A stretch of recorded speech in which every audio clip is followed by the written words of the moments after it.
Oh, the blue chairs.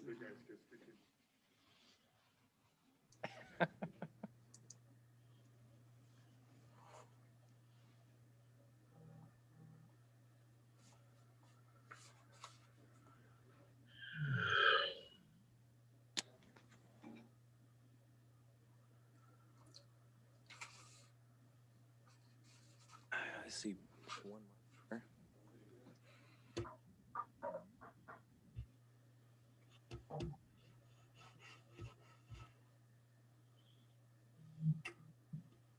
Good morning.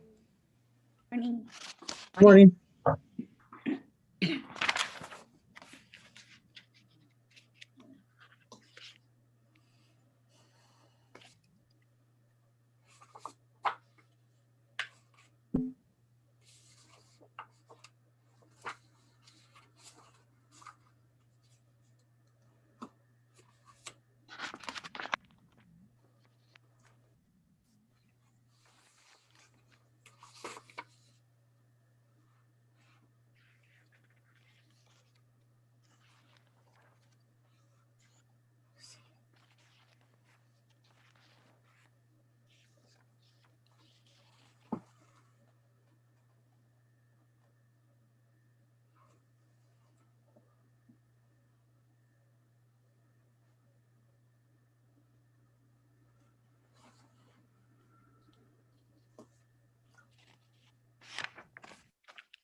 We're on mics today.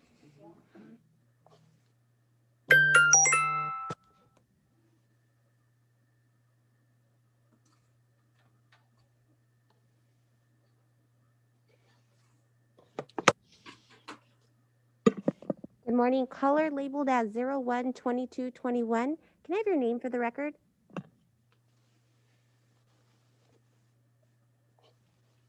Hello? Can I have your name, please?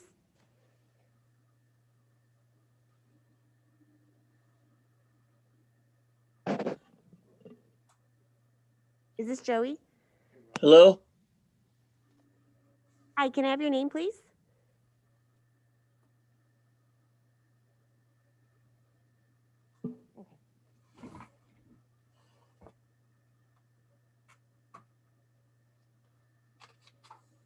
We're all set? Okay, with that, we'll open the Selma City Council special meeting, January 22nd, 2021 at 9:02 a.m. Anybody wishing to join today from the phone would be the teleconference phone number of 301-715-8592. The ID is 884-7195-7534. And that password is 012221.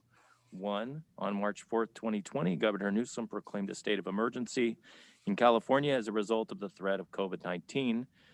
On March 17, 2020, Governor Newsom issued Executive Order N2920, which allows a local legislative body to hold public meetings via teleconferencing and to make public meetings accessible telephonically or otherwise electronically to all members of the public seeking to observe and to address the local legislative body. Pursuant to Executive Order N2920, please be advised that some or all of the City of Selma Council will participate in the meeting via teleconference. Would you call the roll, please? Councilmember Guerra? Here. Councilmember Mendoza Navarro? Here. Councilmember Trujillo? Here.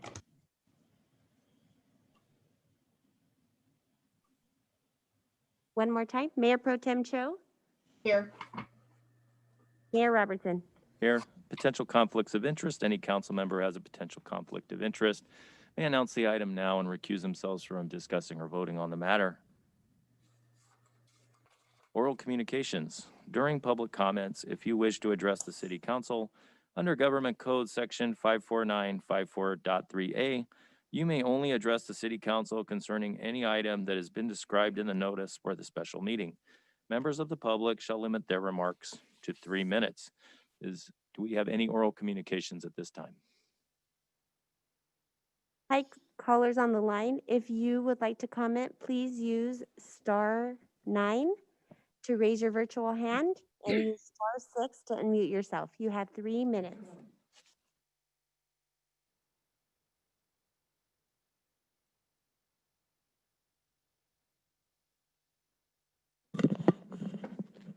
Hi, caller. I see you have your hand raised, 012221. Can I have your name for the record, and would you like to comment?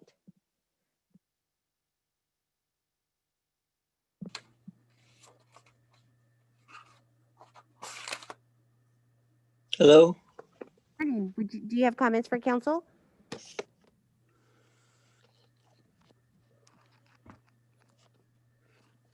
I'm sorry. Hi, is this Ken? Hi, Ken. This is Raina. Do you have comments for council? I'm sorry. Would you repeat that? Hi, Ken. This is Raina. Do you have any comments for council? No, I'm just, I just want to listen to the meeting. Thank you. Mayor Robertson, we have no other callers that have their virtual hands raised. Thank you. With that, we'll move on to our first presentation on Rockwell Pond Park Project by city staff. Report, please. Mayor, members of council, if I may just kick us off. Sure.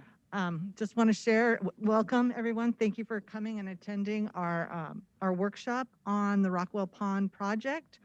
We have 2 presentations this morning, one by Michael Kirchner regarding the history of this project, how we've arrived to where we are over the years, the discussions, the acquisition of property, the grant that we received, and some of the conditions of that grant. So it's a good history also for our new council members, as has been discussed at a previous council meeting.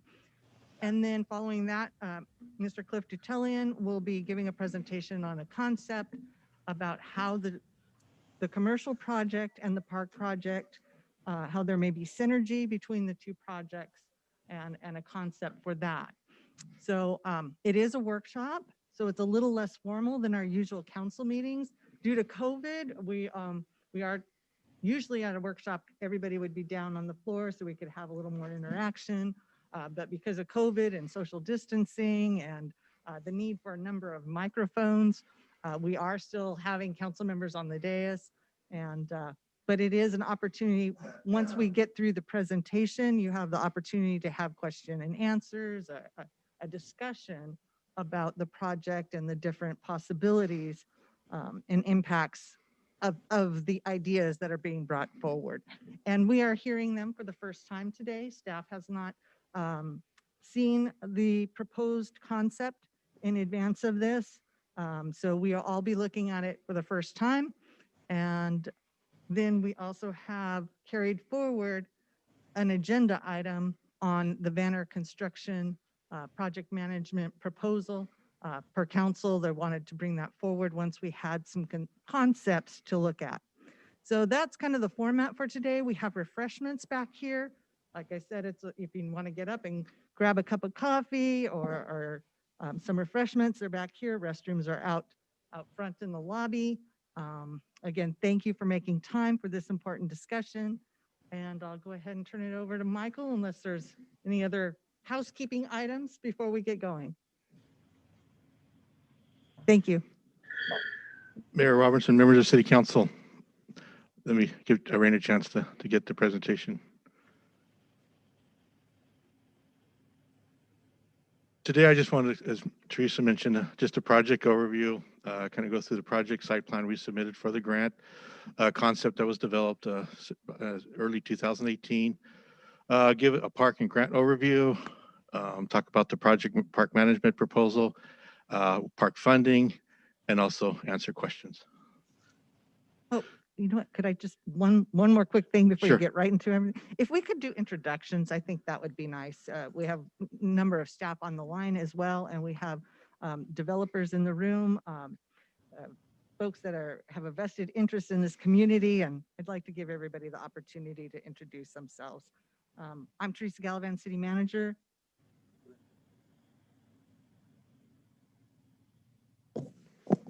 Isaac Moreno, Assistant City Manager. Mike Kirshner, Director of Recreation and Community Services. Cliff?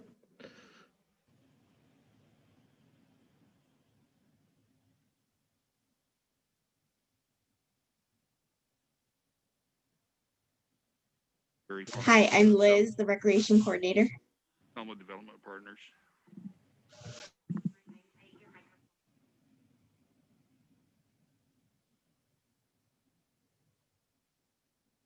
Cliff Dutellian, representing Selma Development Partners. Gary Farney, Selma Development Partners. Mike Farney, Selma Development Partners. Scott Farney, Selma Development Partners. And on the line via Zoom? Daniel Bond, City Engineer. Karen Noguera, City Planner. Jerry Avalos, Banner.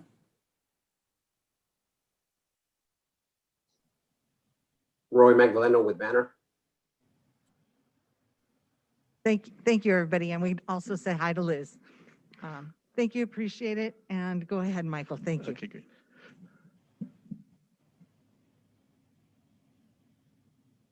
There we go. Now I'll move on to the next page.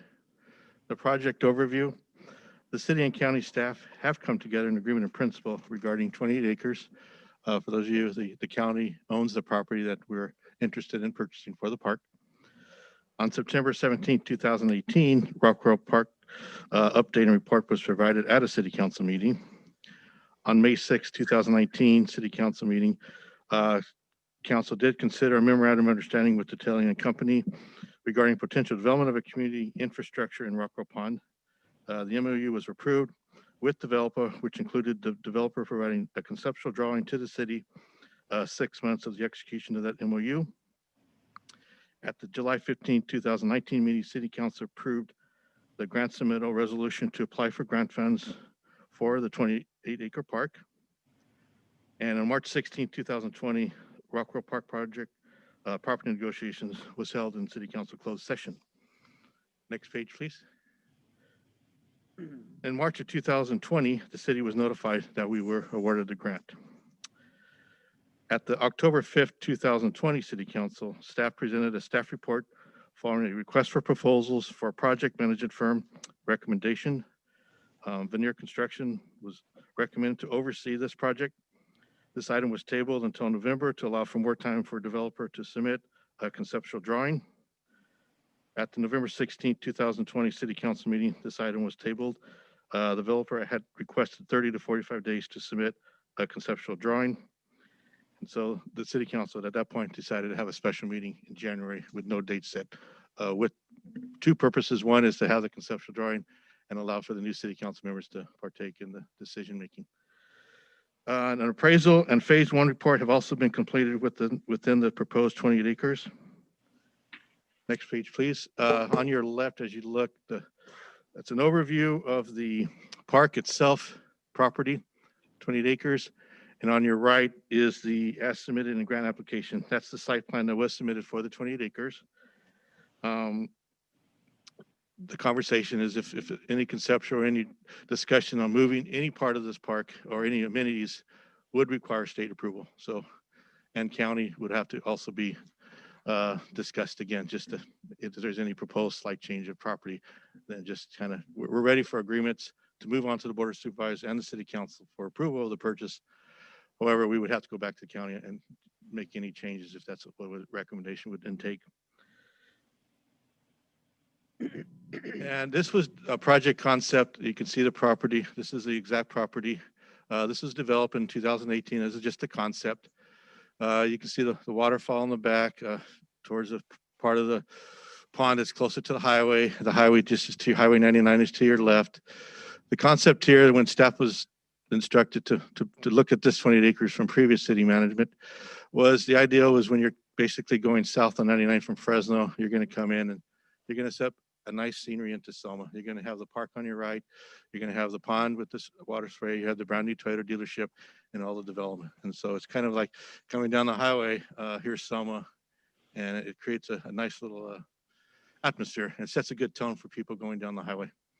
That's the concept, and when staff was directed to look at this property. The State Parks and Recreation site visit and community forums.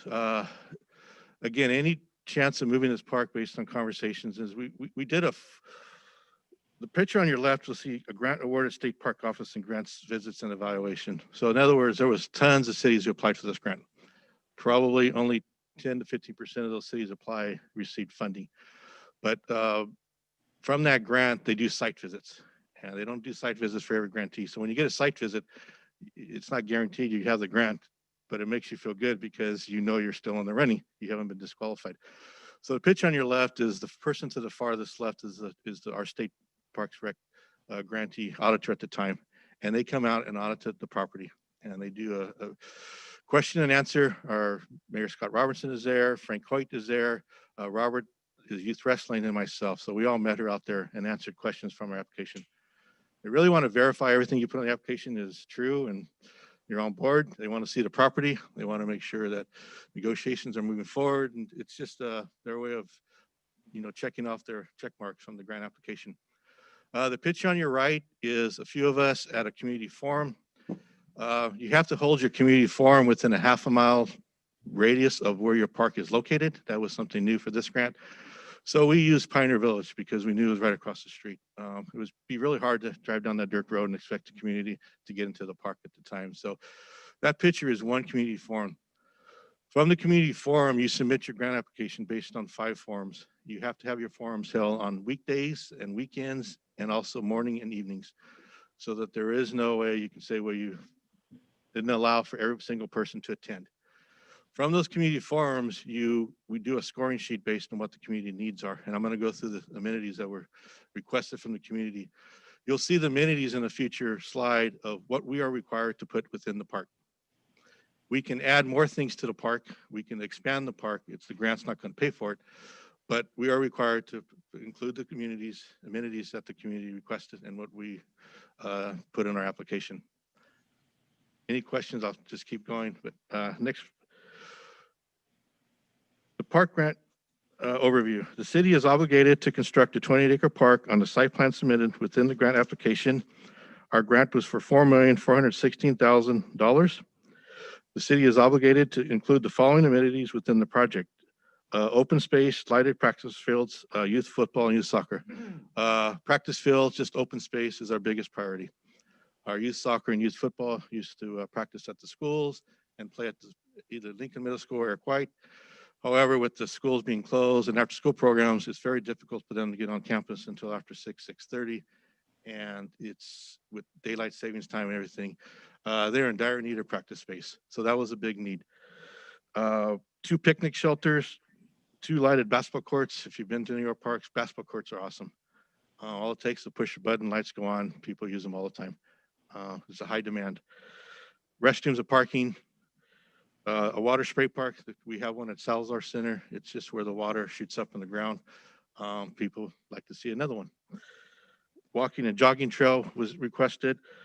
Playground equipment, which would be both playground equipment for standard and also ADA certified, much like our new Peter Ringo, where you can actually have wheelchairs go up into the more of a hands touch playground equipment. So we would have to do ADA certified equipment also.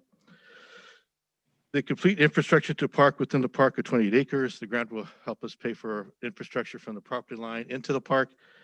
The infrastructure responsibility is the city's from the point of contact into the property line. So I hopefully that's clear. So if your PG&E and light and everything else, water ends a half a mile from the park property line, then we have to find funds to cover that from the portion where it ends to the property line. The grant will assist from the property line into the park. That's always been a standard requirement from the state parks. We are required to have the park completed by March of 2024. Otherwise, we would jeopardize funding. The park amenities, next page, is just what we included within the grant. Just shows the open space, kind of just outline. We're not held to this, to the location in the grant. They just kind of like to see the amenities and what we would do and where within the park. We are held to the amenities, but we can change the location within the site plan of the amenities. This is just kind of gives us a visual. We also, at number 10, would be an additional proposed is the bridge. You can kind of see the green. I tried to make it bright. That was what we was always talking about, is a walking, jogging trail around the pond. We have the Toyota dealership there, and then the proposed Hampton Inn, which is coming. And we've always talked about, previous city manager, when he requested and city council approved us to move to this location, was having access from that development into the park. And so, a family who might spend the night at Hampton Inn will easily walk right there to the park. It would be a nice little touch to a family who, when they're trying to figure out where they're going to stay in Selma, and knowing that a park is just thousands of feet from there, easily walk, it's something that might spark an interest from a family. And so that's always been discussed. And then, Hey, Mike, one yes. thing, can you clarify that the amenities can be changed? The amenities can be moved within that site line. We have to have these amenities. In other words, you see where the numbers are, where we located them in the grant? Mm-hmm. We can move it. They're not held to that exact location. They have to be within the site plan of the 28 acres. But it's not held to that exact location within the 28 acres. Because on the grant scope items on the actual application, it says list each recreation feature and major support amenity.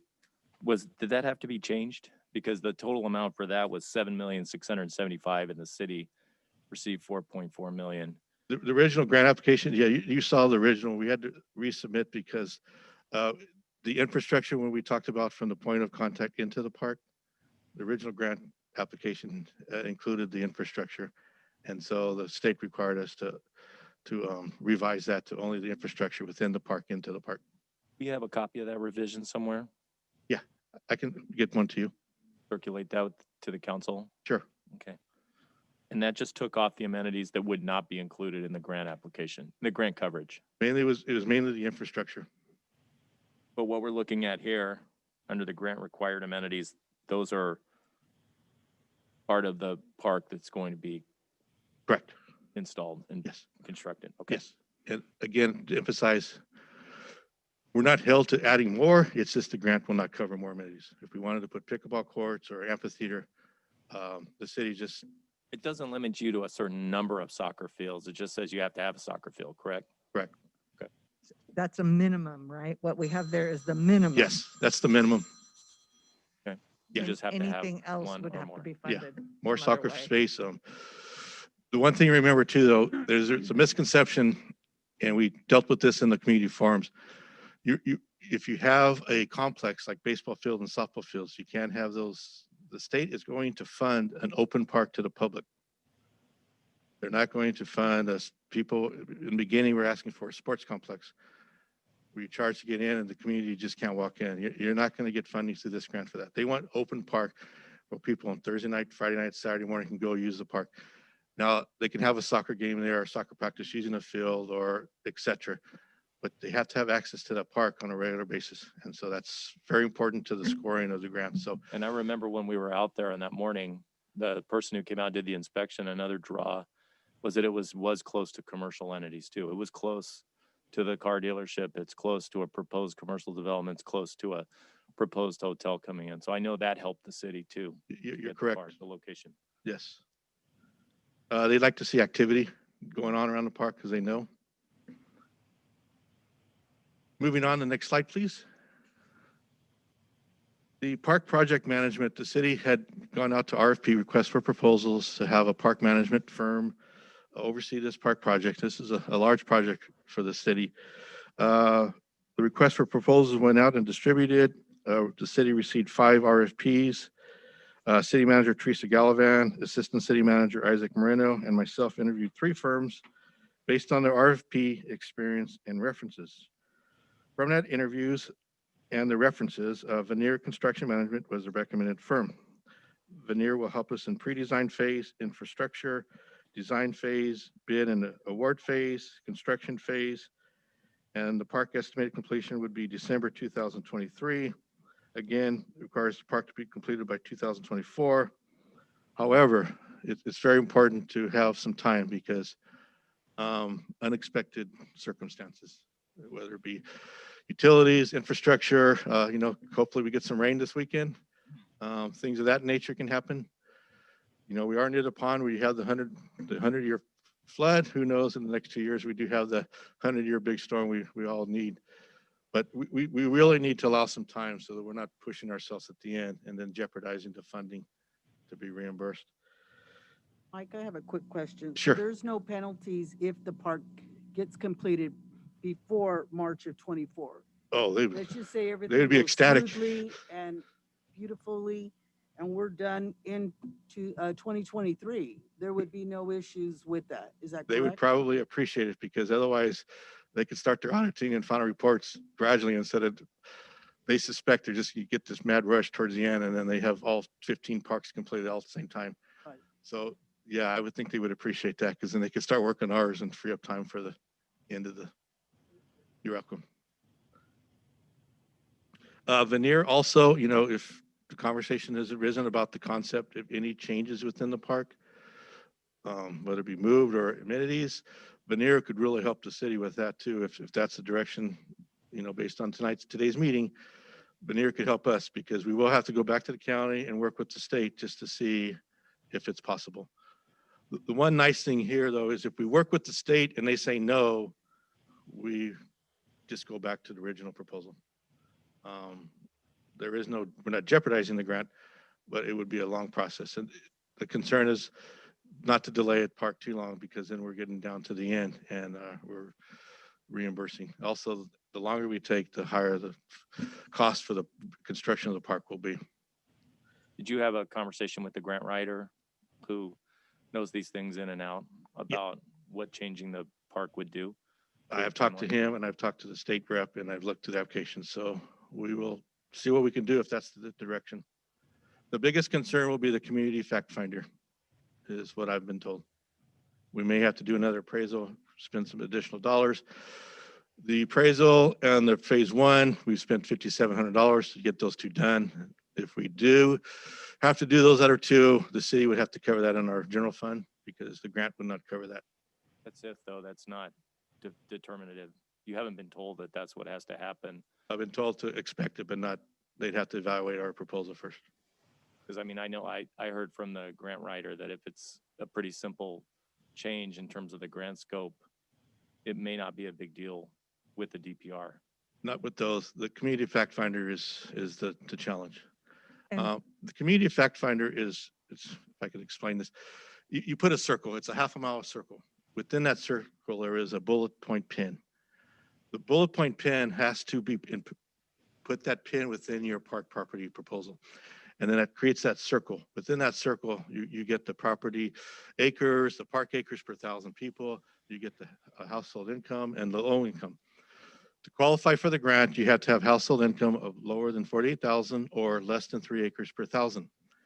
And so you only have to qualify for one of those. We actually qualified for a household income of less than 48, and there's 0 acres of park space because Pioneer Village is not considered a park. So that does not qualify. That actually helped us in this grant because otherwise we'd pick up 14 acres. So as you move that community fact finder, it changes those figures. Those figures helped us get this grant. And so as I move that community fact finder west, right now the pin is up against the freeway because we were able to pick up a lot of the households by Home Depot, by Sunnyside Packing. So as you move that fact finder west, the household income increases, our population in this half mile circle decreases. So the state would have to evaluate that as if we're not going too high in our household income until we would still qualify. And then how much did they score us for our population? Because we will lose population as we move west. I think, hopefully you understand, that would be just a concern the state told me and our grant writer would be, is revising our community fact finder and see if they would allow us to still potentially make a change.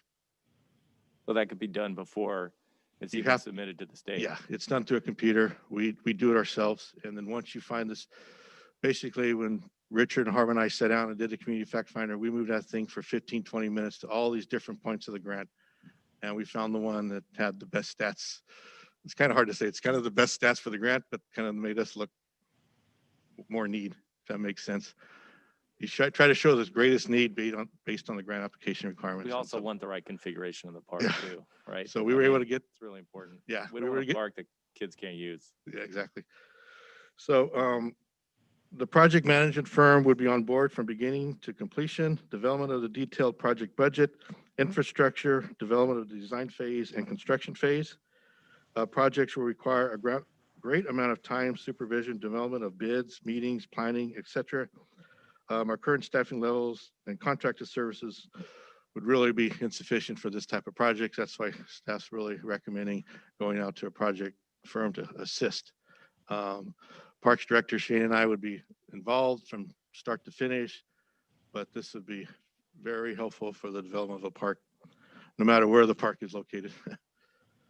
Veneer could provide additional assistance with the city as collaboration with future developments near the Rockrow Pond developed too, such as Selma Grove, any other development out there. I will say that when you saw the picture of the community farms at the park, Pioneer Village, 2 of those members are residents near the park. The residents who showed up near that proposed park were all supporting of the park, which was very encouraging. When I introduced myself, I was kind of, are you for or against? And they all supported the park. So that was nice having 2 or 3 residents from that area who had the country homes all supported this concept. So that was great to have too. The project park management funding, the Veneer proposal request was $489,040. The contract amount covered by the Park Development Fund available balance is $752,976.55. The grant recommendation is not to cover, would not cover the full amount for the veneer. But we have the park development funds to help develop the park, which what this would be doing, more than enough funds to cover this. I do want to mention, if you did see this, you will see amount about 682 for those of you who've been on city council. When you first received the staff report, you will notice a difference. There has been a recent deposit from Isaac, and the name of the, There has been an increase in the fund balance for the impact fund due to the development of third phase of Valley View. just wanted to clarify if you happen to see why it's higher. That's a good thing for us. Thank you. Development does contribute to the park development fund. Veneer experience parks and facilities, including California, Colorado, New Orleans area, Arizona, Kings County, City of Corcoran, Tulare County, San Benito County. In the area, I all called for references, no negative references, all very positive. In the case of San Benito and City of Corcoran, they've used them more than once, which to me, that's a good sign when you come back to another company again and again. They recently completed the contracted services, or almost, I'm not sure exactly, just about with the Selma Police Department. If their services amount is locked in, however, if veneer is under budget for services, then the savings is applied back to the city, which is a good thing. And that concludes my presentation. If you have any questions, parks make life better. I think we have support for a new park.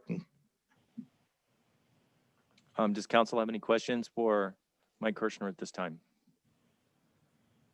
No. Does anybody Just have any one note questions as or far as comments? the grant application and the process. Councilmember Grejo talked about penalties. What actually transpires if you're not hitting that March deadline is you're actually on the hook for the full reimbursement of what has been expended.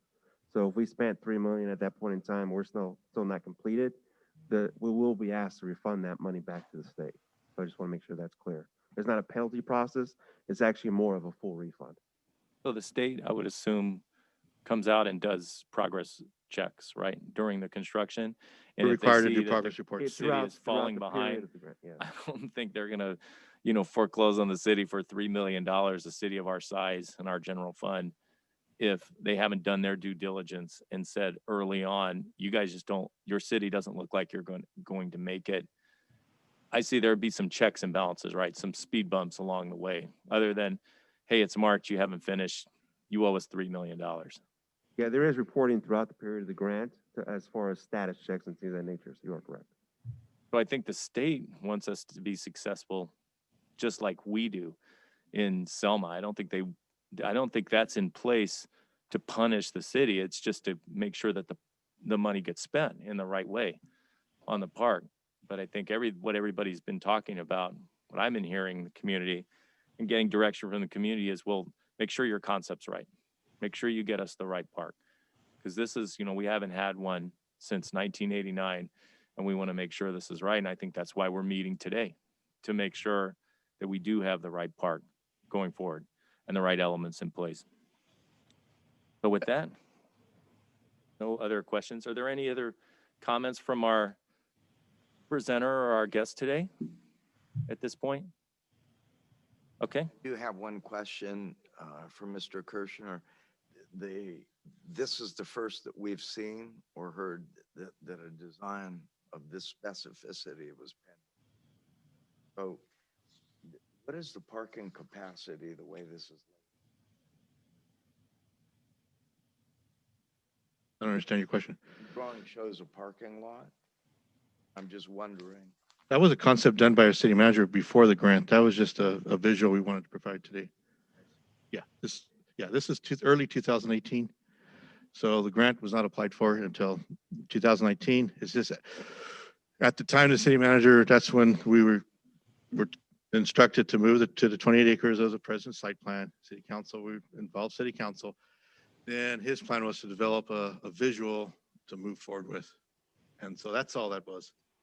That was presented at city council. There wasn't a whole lot of specificity. It was a very basic rendering. Yeah, there was no approval or there was no capacity for parking, for instance. There was that one soccer field shown. It was a really basic, rudimentary drawing. Yeah, it was done for a visual to say, hey, this is what Selma deserves and wants. And here's what the community could benefit from.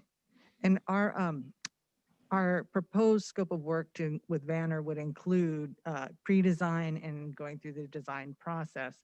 I think the council has made it clear, though, we want to have an idea and clarity before we make any final property acquisitions, that we have a common vision. So we don't have a concrete design at this point, but we want to have a common vision and know that the property we are proceeding with is where, we are committed to continue this project. So with that, I think we can. That comment, I thank you, city manager. I was, in the past, the materials provided to us did not include anywhere near this detail. Presentation brought a lot.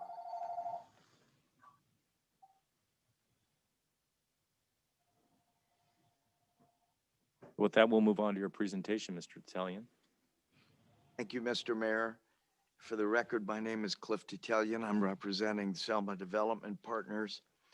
And we're here today in partnership with the city to work together and to achieve a win-win situation, not only community-wide, but for the children, and to create synergy to make this development possible. Been working for several years, and of course, we're held up by the realities that the market crash in 2009, the Great Recession, as they call it, of 2009, which put many, many activities on hold for several years. Since then, we've done market studies and determined that there is a concept, which I will share with you, that we believe is workable and marketable. As in Fresno, we're always faced with the challenges of being in what the retail industry as well as the finance industry refer to our communities as being tertiary. Therefore, we have an interest in developing, a strong interest for those two reasons, in developing synergies between the park and the development. Our illustrations, as you will see today, hopefully everybody agrees that it achieves that goal of synergy, which I believe, consistent with the expert input that we've received to this point,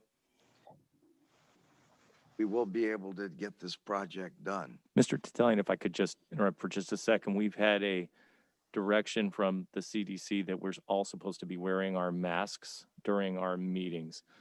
Forgive me for the interruption. Apology, no problem.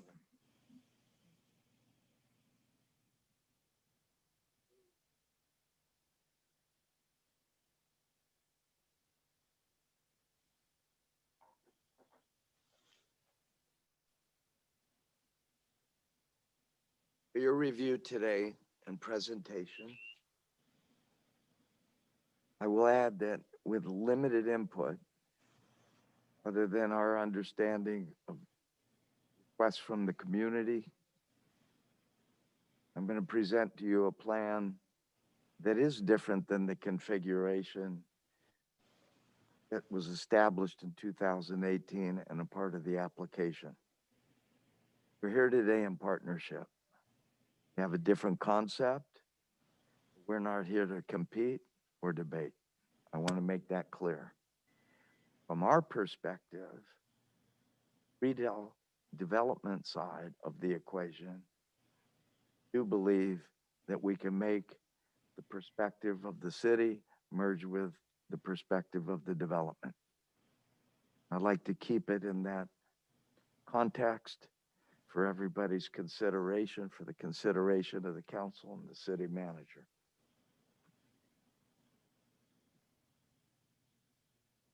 I'd like to refer you to, as already presented, configuration gray goes to the freeway, comments that there are thoughts that it would be good to have it near the freeway. On the other hand, I present for consideration, it'll be noisy and it can be, could be of greater benefit to the children to have it away from the freeway. Consideration of exhaust emissions. Our concept, and as I was listening to this, however, I will submit that it occurred to me that there may be a blend of this layout with the layout that I will present to you in the next slide. The spirit of compromise, I make that comment. On the other hand, I would like to show you the plan that we did. And we got a little more specific than the plan that you've seen. So the problem that we have as drawn and as presented, where the yellow right there at that tip to that tip of the park. Bridge doesn't provide any relevance to the center. Our market studies indicate that this immediate trade area is 79% Latino or Hispanic, whatever the preferred reference is. And we did some studies, and we think that the viable approach, probably the only viable approach to developing the center would be to do a center that specifically caters to the culture of the Latino population. The concern with just the bridge here, so if cars come in on DeWolf and the focus of attention is to the east, not creating any sense of relevance, and therefore the synergy that we anticipate is needed in order to attract the retail and the finance community, as I already mentioned. That being said, what I'd like to do is ask the city clerk to go to the next slide. Just in a big picture overview, for clarity, what we've done is current configuration includes a portion of the land up here, meaning my pointer is right in here. There are differing opinions as to the complexities of changing that configuration, and we're here today to ask for consideration as my findings indicate that such a change would not result in any delays, any other than the need to contact the state for the purposes already mentioned. Once again, I'm not here to debate. We're here in partnership. And I'm here to share with you the wisdom of our plan so that you have some comparisons. And in working with city and with the contractor of choice by the city, I will explain. You could zoom out, Raina, I would appreciate it. One of the thought processes, and we're thinking in terms of the growth of the city, if one of the thought process behind taking the park westerly is it takes the park toward DeWolf. And if you visualize where DeWolf intersects with Freeway 99, for several years now, there's been discussion, and there is a Caltrans report that does talk about the eventual need for an interchange and overpass at that location. Concern we have and is that part of the requirements of mitigating measures requires Floral Avenue off-ramp, significant amount of work. Contained in the report, it indicates that that interchange can be closed for up to a year to bring it up to capacity, including those mitigated measures. That would devastate the entire west side, of which there is a lot of investment here and to the south as well. So the wisdom in orienting this way, meaning toward the west, was, and I understood, and I'll explain what went into this, but to go to the west to get it closer to DeWolf so that to facilitate the developments, the housing developments on the east side and the regional nature of this park, and this is all subject to change, as I've already indicated. This traffic pattern from the freeway to DeWolf not only gives relief while Floral is updated and upgraded, but it gives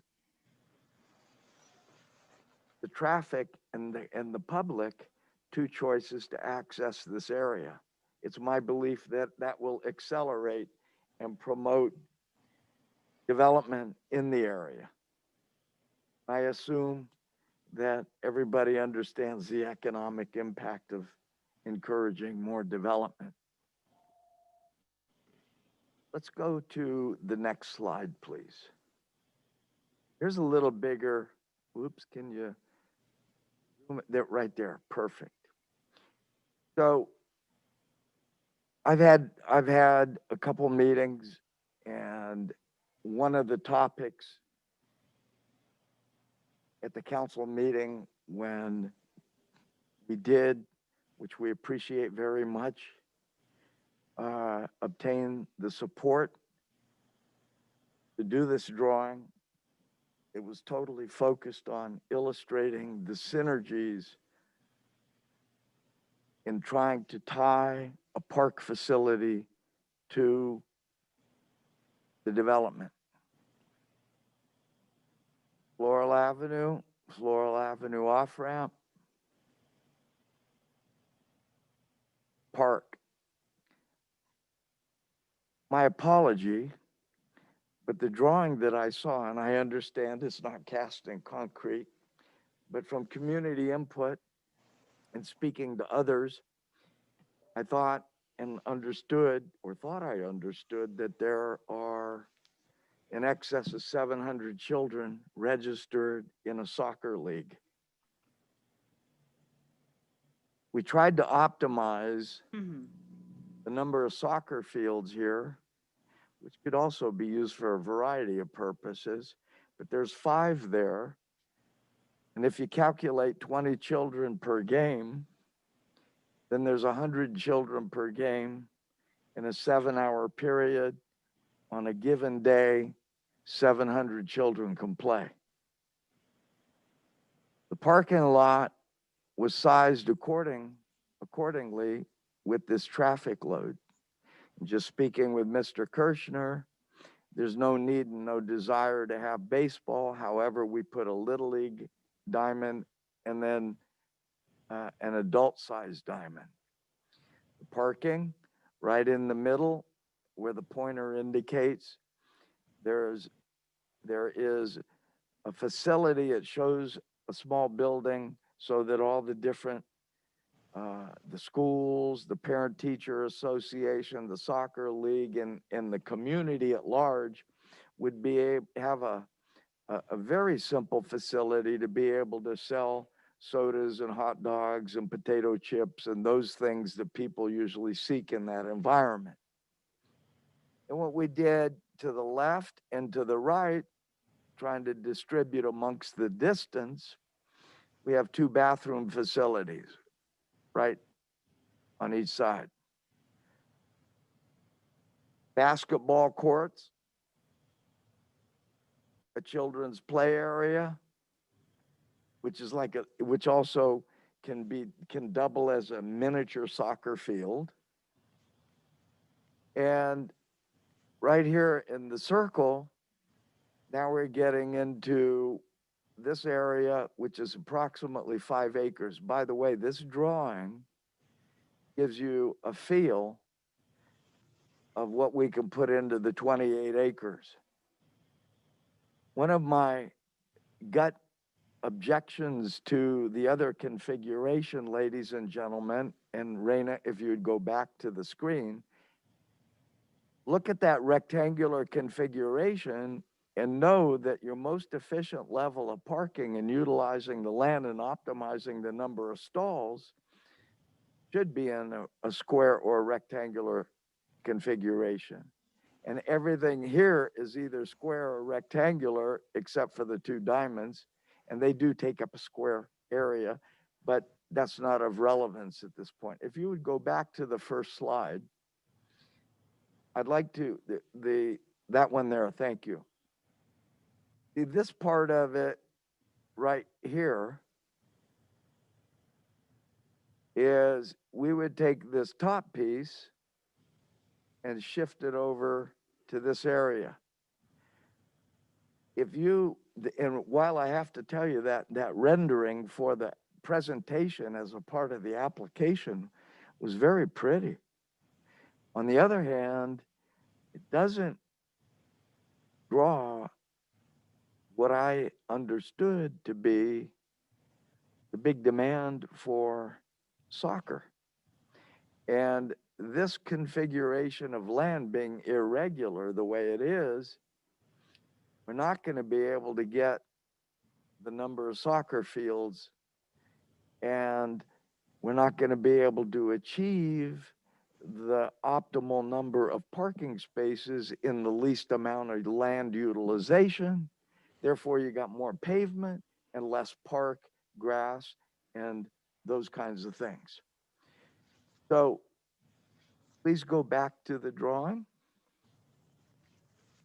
I wanted to point that out, and I'm sharing with you the thought process and the wisdom behind the drawing. I urge the effort and research. Our legal research and our review of the documents don't indicate that let me put it in a positive way. They indicate that if you change the configuration, there's no mention of configuration, but it focuses on the scope and the cost. And if the elements listed in the application are on the revised plan, our reading of it is, it just requires written communication to the state and written consent. And if I'm wrong, I'm wrong. But I'm here today in the spirit of encouraging the city manager to direct staff, and perhaps the grant writer should be the one to make the call. And at the city council's direction, let them make the inquiry and report back. Here, we summarily we're looking at this as the athletic field, the activity for athletics. And then we're tying together, and unlike the other plan where the amphitheater was way up here, it's beyond walking distance. The amphitheater, much like the synergies between a grocery drug and the amenities that you find in a typical grocery drug shopping center, if you think about it in that relationship, it's those relationships that are necessary in order for us to attract viable retail tenants. So what we're doing is, in the yellow, we're illustrating the pedestrian path of travel, people's propensity to walk. Let me give you an example. If dad and the boys or the girls or mom or one of the parents and a child is playing soccer, mama may take one of the babies over to play in the children's area. Or they may walk along and walk down and set up a picnic for after the game. And this area is approximately 5 to 6 acres, it shows on the chart. And this area is meant to put the picnic area, the kiosks, Mr. Kirshner mentioned 2. They put the, allow for play areas, another restroom, and some more parking down here. What we're trying to do here is, and if you can envision this, it's a different concept than next to the freeway. However, what you do is they can come in, so adjacent to the water.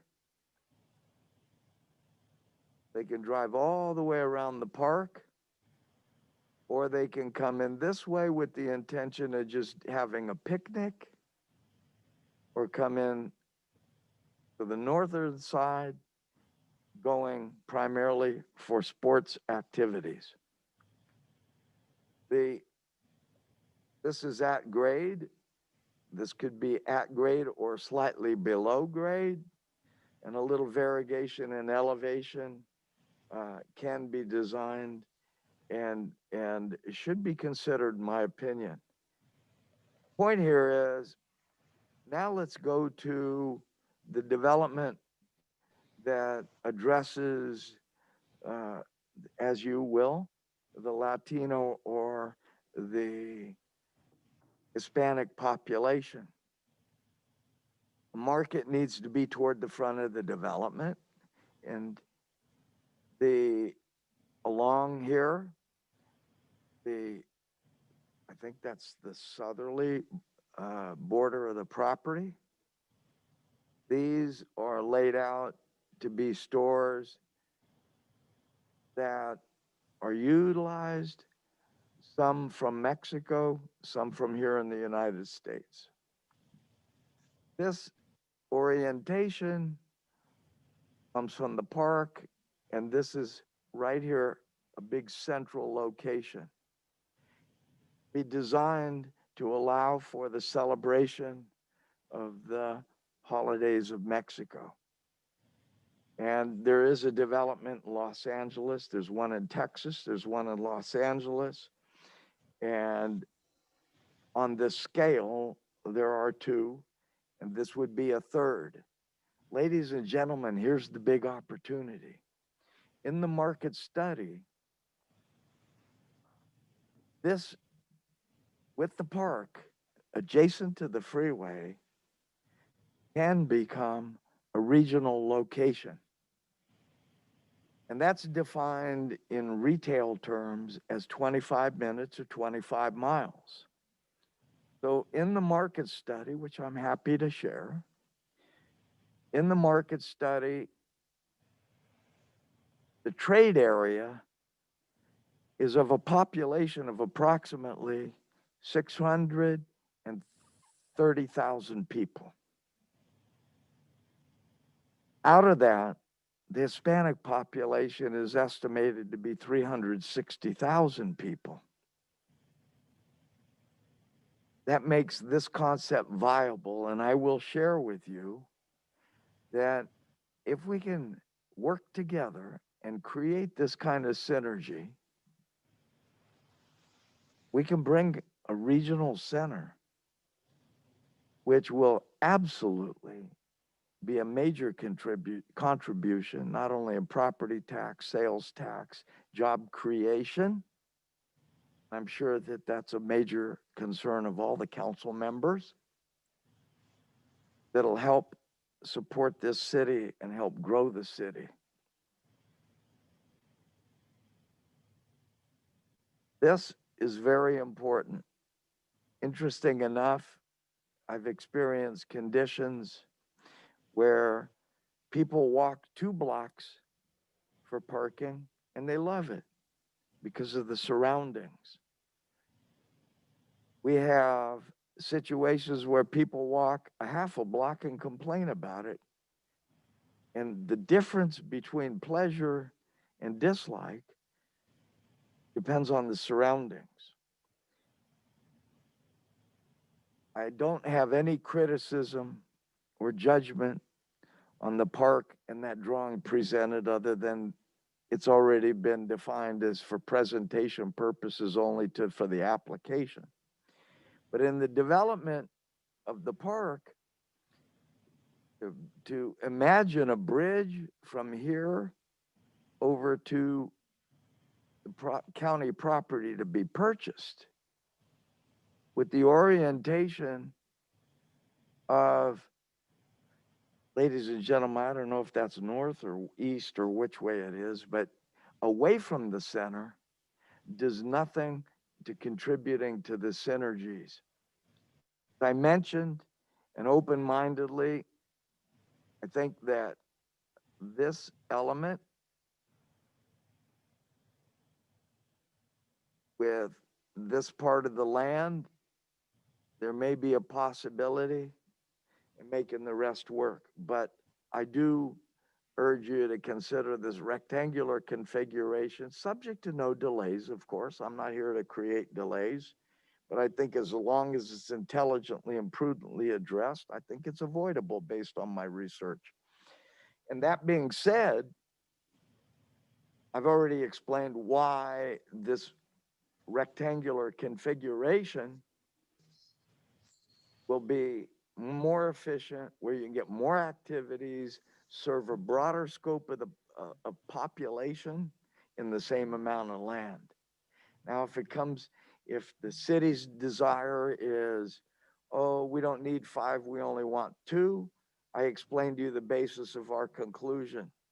There's 4 basketball courts. We thought we were basically doing everything. We can eliminate baseball, and we can put a water feature here, or it'd be beautiful to put it right in the middle of what I'm calling the family area. These parking counts, I asked about the park and the parking capacity in that illustration because it needs to be self-supporting.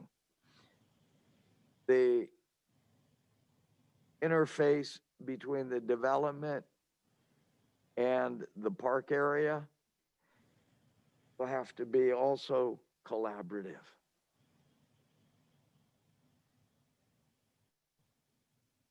I thank you for the opportunity to make this presentation.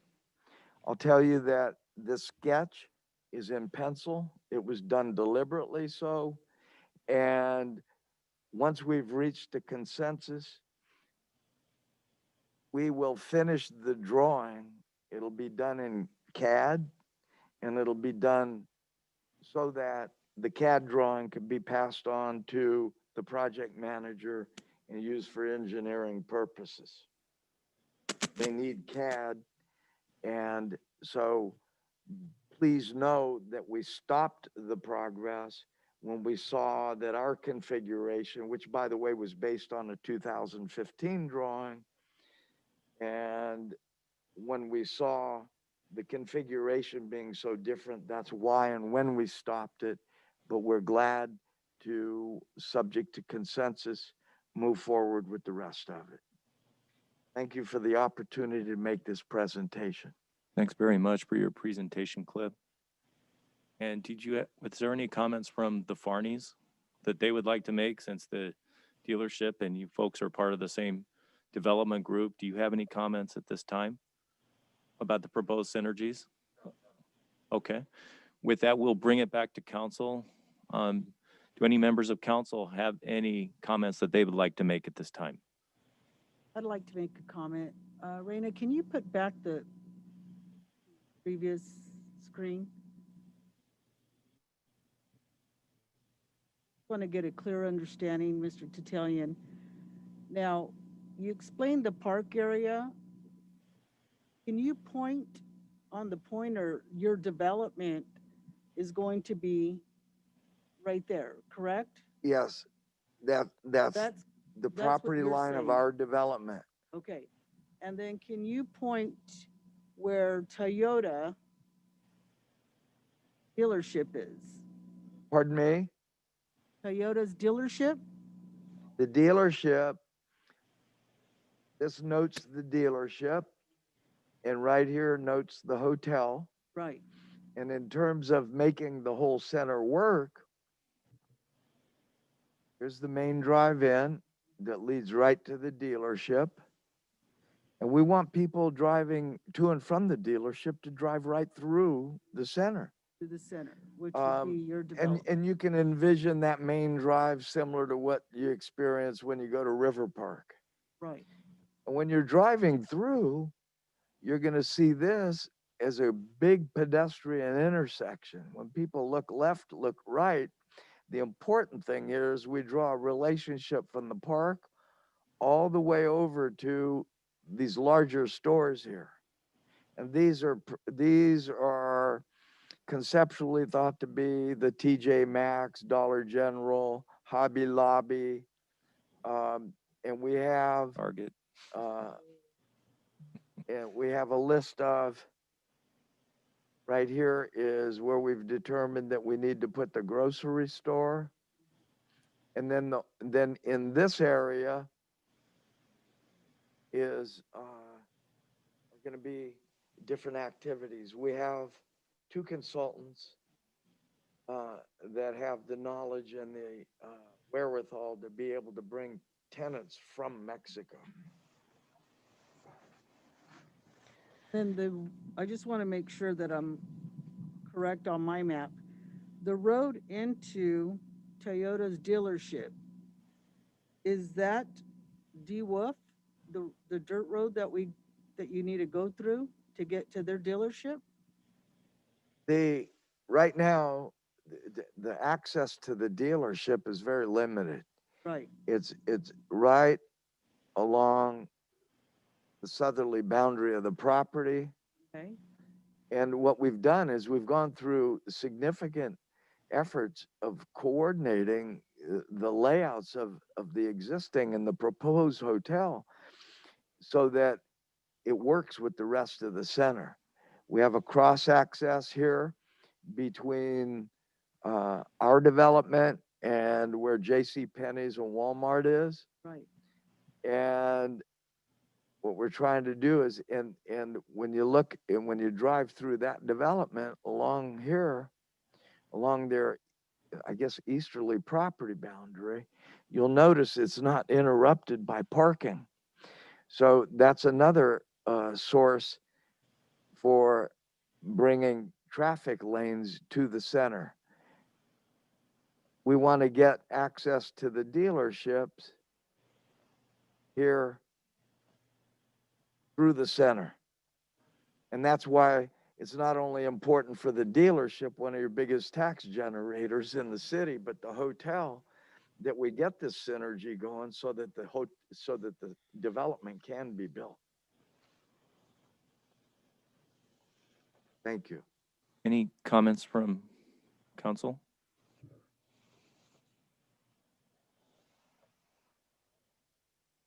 I would just say I've been at this since 2014. We've been talking seriously about a new park. And, we've had our community meetings, and it really got serious when we were in the running for the money, because we never had the money to build it. And we have a excellent grant writer, Townsend, who's helped us with that. And that's when it really came to fruition. And I can understand our Parks and Community Services Director, Mike Kirster's, very concerned about not losing that funding, because that is the absolute key to getting this done. At the same time, as I even mentioned on Tuesday, from the council perspective, we have to take that long look too, that strategic look. And the park is not going to exist in a vacuum. It's going to exist as part of the city and part of the larger matrix and model, along with economic interests. There has to be a public-private partnership in our city to keep that funding going, to make sure that we have citizens here who can afford to live here to use that park. And by doing that, we ensure that we have the future, the economic future of our city at heart, as well as why we have that economic future, which is to make life more livable for our citizens. So there has to be a combination of both. And this park is a perfect example of that. It's not an island.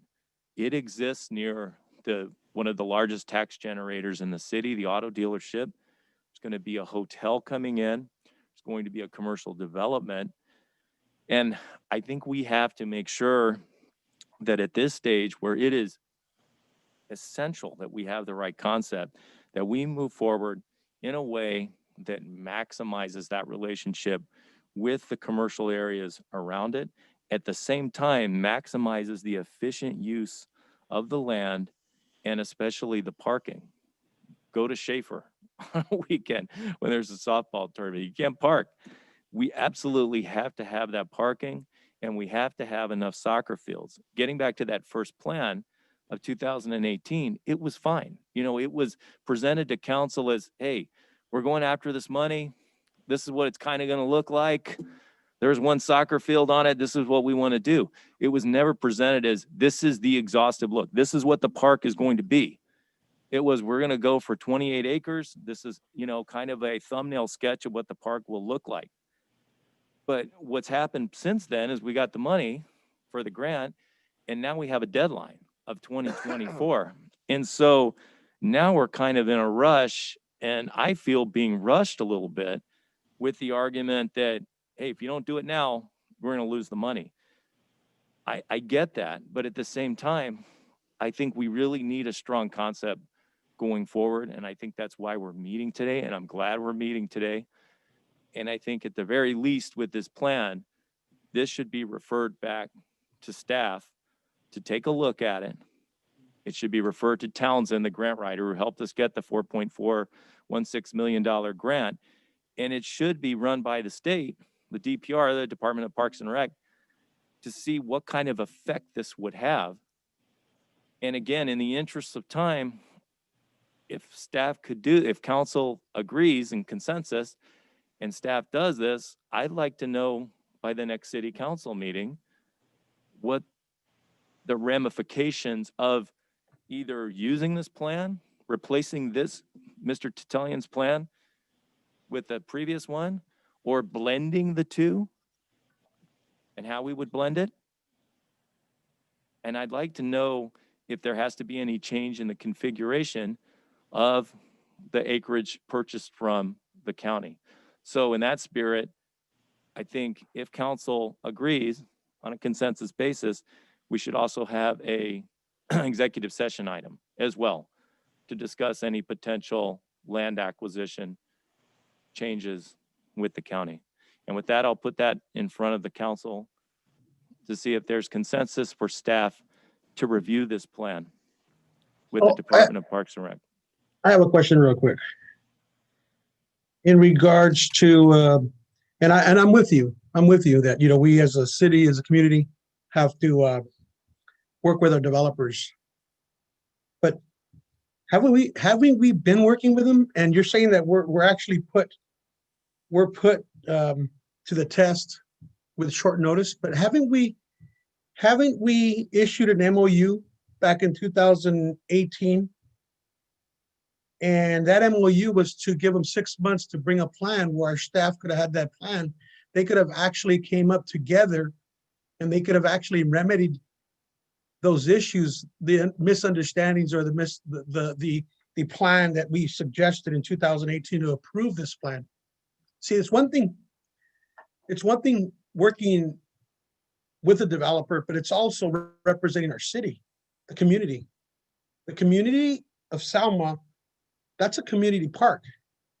And the community park, the city council of Selma issued an MOU, memo of understanding with Mr. Titalian in 2018 to get a written drawing to the city staff so they can understandably together work with it.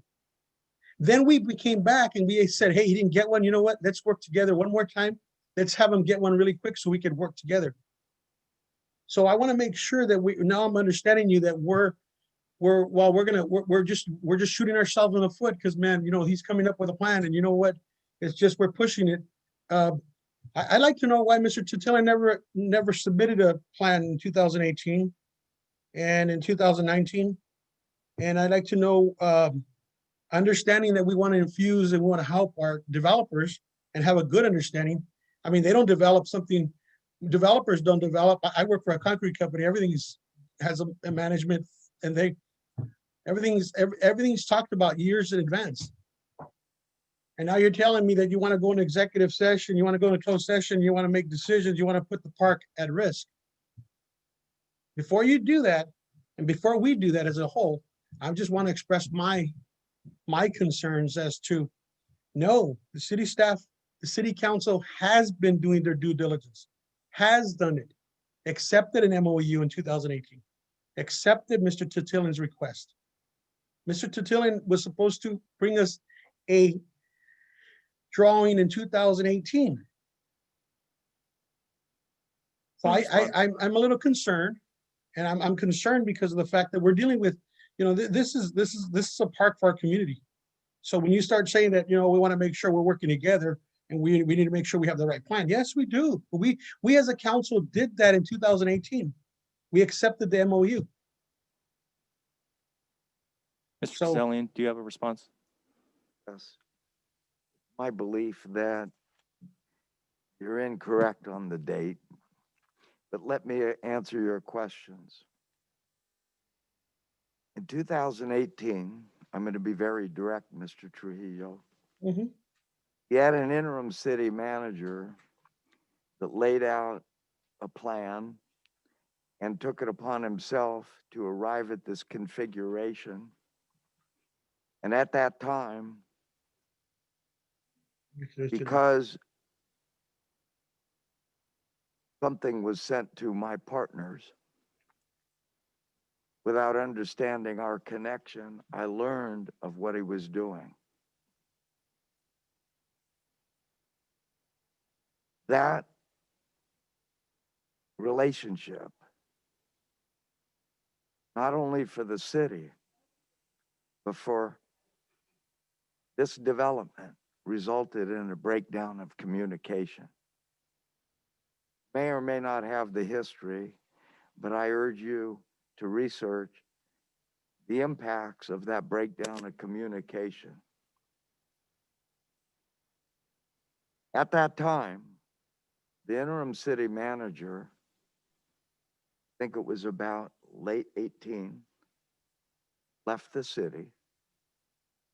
And it wasn't until 2019 your new city manager came on board.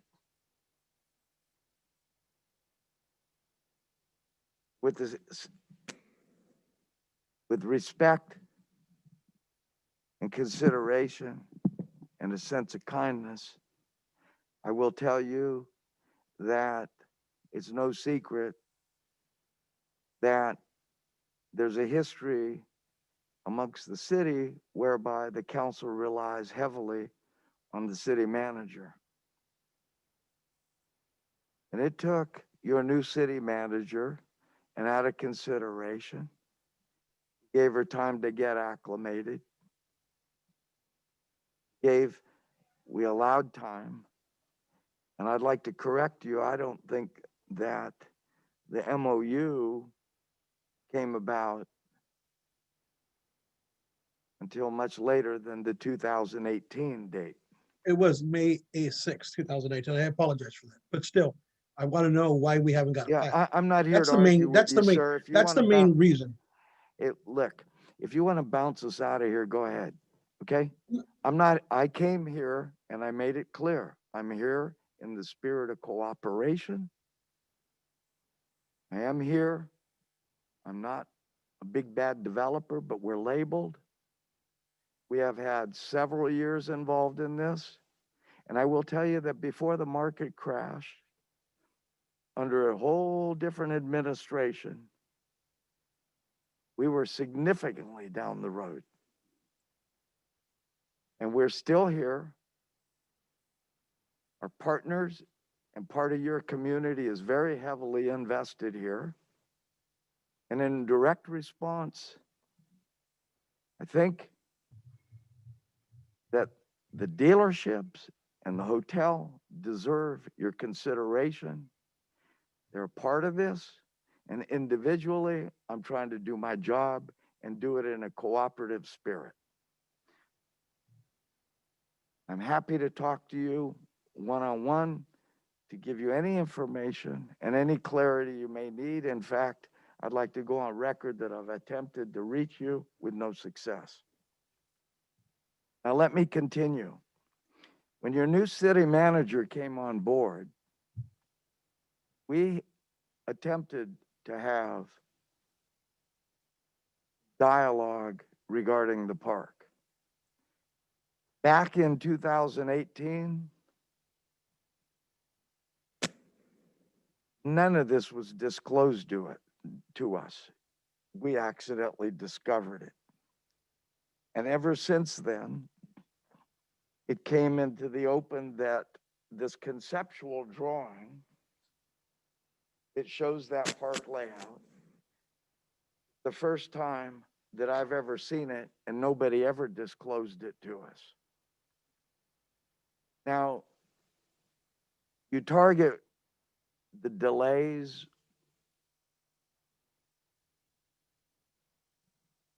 I'm not here to defend myself, but I'm explaining to you the sequence of events that have resulted in those delays. And I want to tell you that in the past, with the breakdown of communication, as other developers have expressed, they question the confidence in the city's follow through. I'm going to tell you one project where council at the time said, oh, that's prevailing wage. And that resulted in many delays. And here in this case, the lack of communication and the transitional process resulted in delays.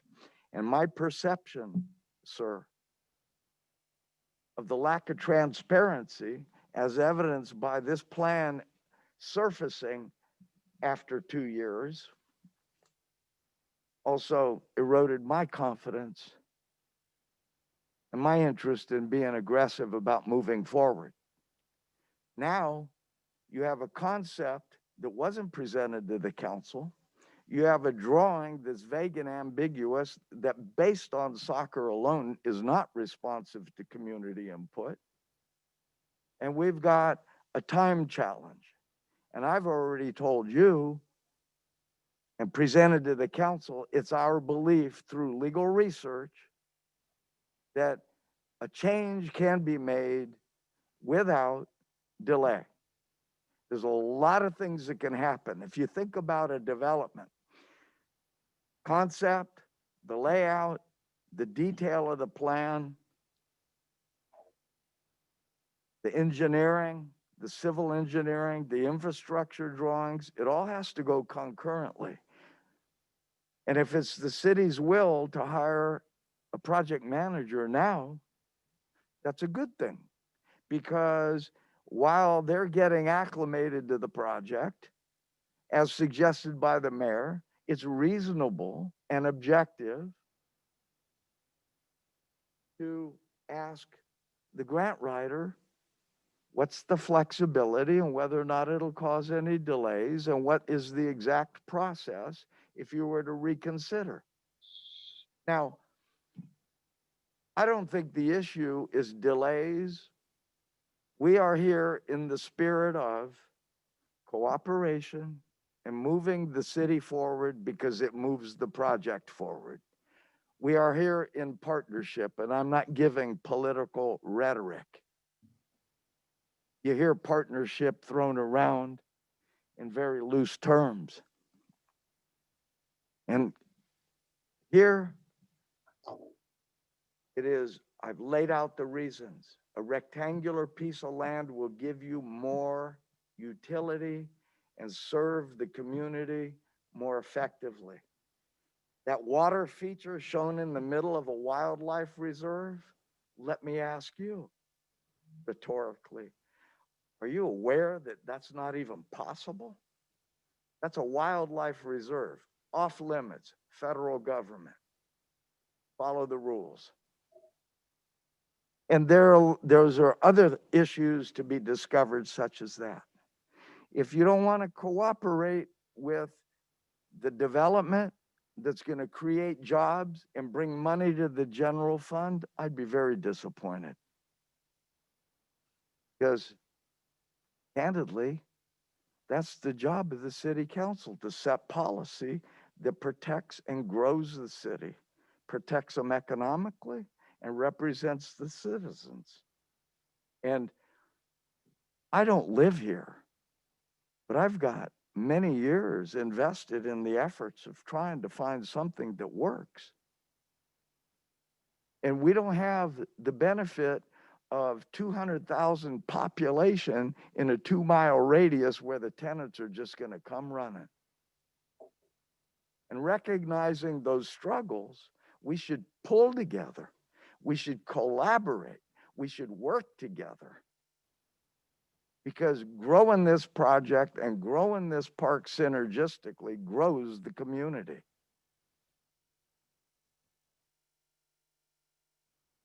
I'm here in the blind. Let me conclude by saying this: no drawings were disclosed to us. From the time your interim city manager was here until the time your current city manager arrived, almost a year was lost. From our standpoint, if that year wasn't lost, we might be under construction by now, because I can show you the date when I did the market studies. Need to pull together. Thank you, Mr. Tilling. Appreciate that. Does that provide a response to you, Councilman Trujillo? Yes, thank you. Thank you. Do any other council members? Yes. have any input? Yes, I do. And thank you, Mr. Titillian, for providing that visual. It's, it's exciting to see what you're thinking about, because we do need growth here in our little city. So my concern is that the grant is specific to, and you mentioned follow the rules. And so the grant was specific to what needed to be done and, how you got your points in order to get this money. And so my understanding was if any movement of even an inch within that radius, that was going to throw off the, and I use the word compliance a lot because that's just my world, but that's going to throw off what we promised for the grant, why we got the grant. And so if even moving it a mile or moving it, however, not a mile, but moving it a little bit is going to throw off those numbers that led us to getting the grant, then I'm concerned about that. And so looking at your drawing, looking at your proposal, it's moving the radius, a lot, where it's going to end up costing significant money, because now we're going to have to go back and do more studies, the environmental studies, and you mentioned the wildlife, and so there's a lot of things out there.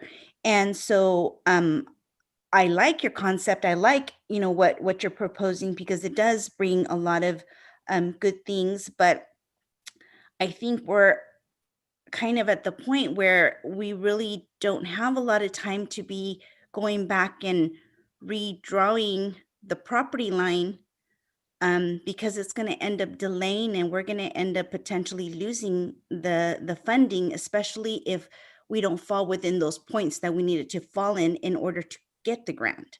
And so I totally agree. I want to work together because you are bringing, a good concept, but I don't want to lose funding. I don't want to lose the park.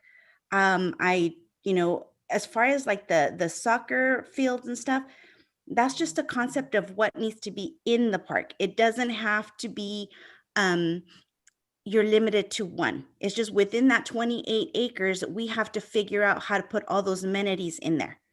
So we already have the property that we've submitted. It's just now it's let's work within those property limits or within that area.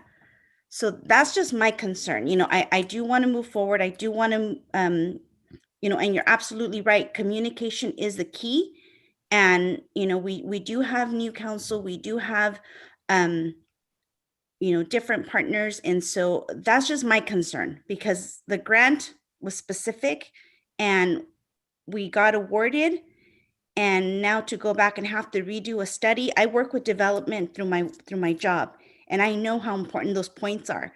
And I know how important to fall into compliance because then your potential for getting new grants, other grants in the future are going to be limited because you didn't comply with what you said you were going to do with that original awarded grant. So those are my concerns. So thank you. I appreciate your candor, and I validate your concerns. And with this, I'd like to respond. And some of these can be questions for legal counsel.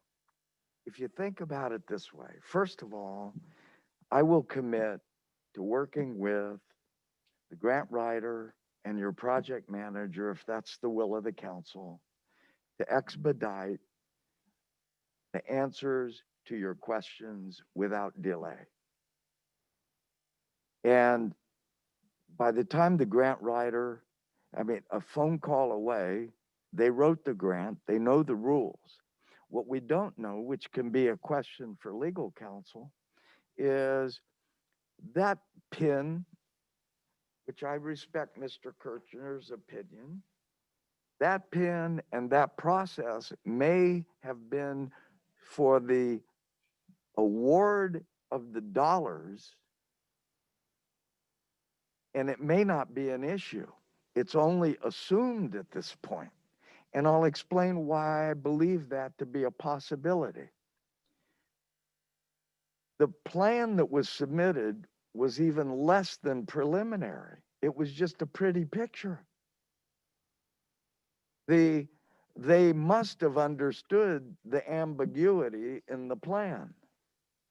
And the points that went to the award, I don't debate, I don't deny that that's a criteria.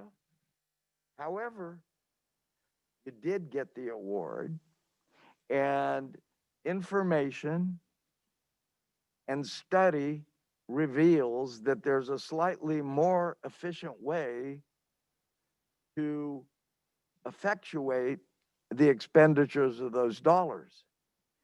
So, presumably speaking, I'm saying, what's the harm having a meeting with Townsend, tell them, look, we did a study. This is a more efficient use of the land. This creates synergy, which is going to create jobs and put money in the general fund. And we'd like to know if you can find a simple, quick way to make a change. In my opinion, it's worth the effort because it's not going to take a lot of time. If I'm wrong, I'll admit it. Then we got to go back to that configuration. I already presented that the southerly portion of that land, we shifted the northerly portion over to the west. And if we combined our plan, if we had to, that'd be the second best way, because that irregular configuration is not going to give you the facilities that I heard from public input. I was at Pioneer Village and I did attend a couple council hearings way back when. And so I validate your concerns and I share them. I think that as long as we have open communication and transparency, we can work together and come up with a solution. But I urge you to please seriously consider directing staff, get with the grant writer for us to collaborate with your project manager, if you so hire him, and the city manager, and we'll figure out and come back with a solution and a report, and it won't take too long. We're not here to cause delays because I know and appreciate the value of $4.5 million and how hard it is to come by. We don't want to cause you to lose that. We want to help get it there. And in doing so, I've explained to you, and I'm sure you appreciate and understand it, the importance of those synergies. So, because I did a drawing, we did a plan. I don't know if I can get the tenants. Right now, we have to, I'll share with you my process, our process. We lay out the plan. We have to size the buildings to categories of potential tenants.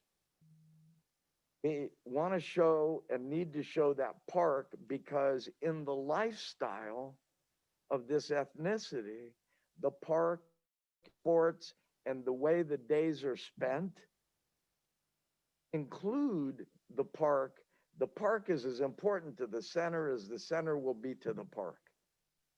We can have those holidays and have stores from Mexico where that component of the population can live in the tradition of where they came from, that facilitates money going back and forth without going through the Americanized system. Will attract people from Fresno, Visalia, and Hanford. In my opinion, it's worth the risk. I'd like to share with you one other thing in the spirit in which I speak. I was on the, we're working on a project in the city of Fresno.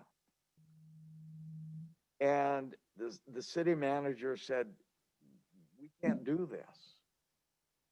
We had a conversation. But let me understand why. Well, can you do this instead? And we went back and forth, and in 30 minutes, we resolved it. There was the flexibility and the transparency there. And I will tell you, I don't believe, that's why I'm making the suggestion that it's complicated.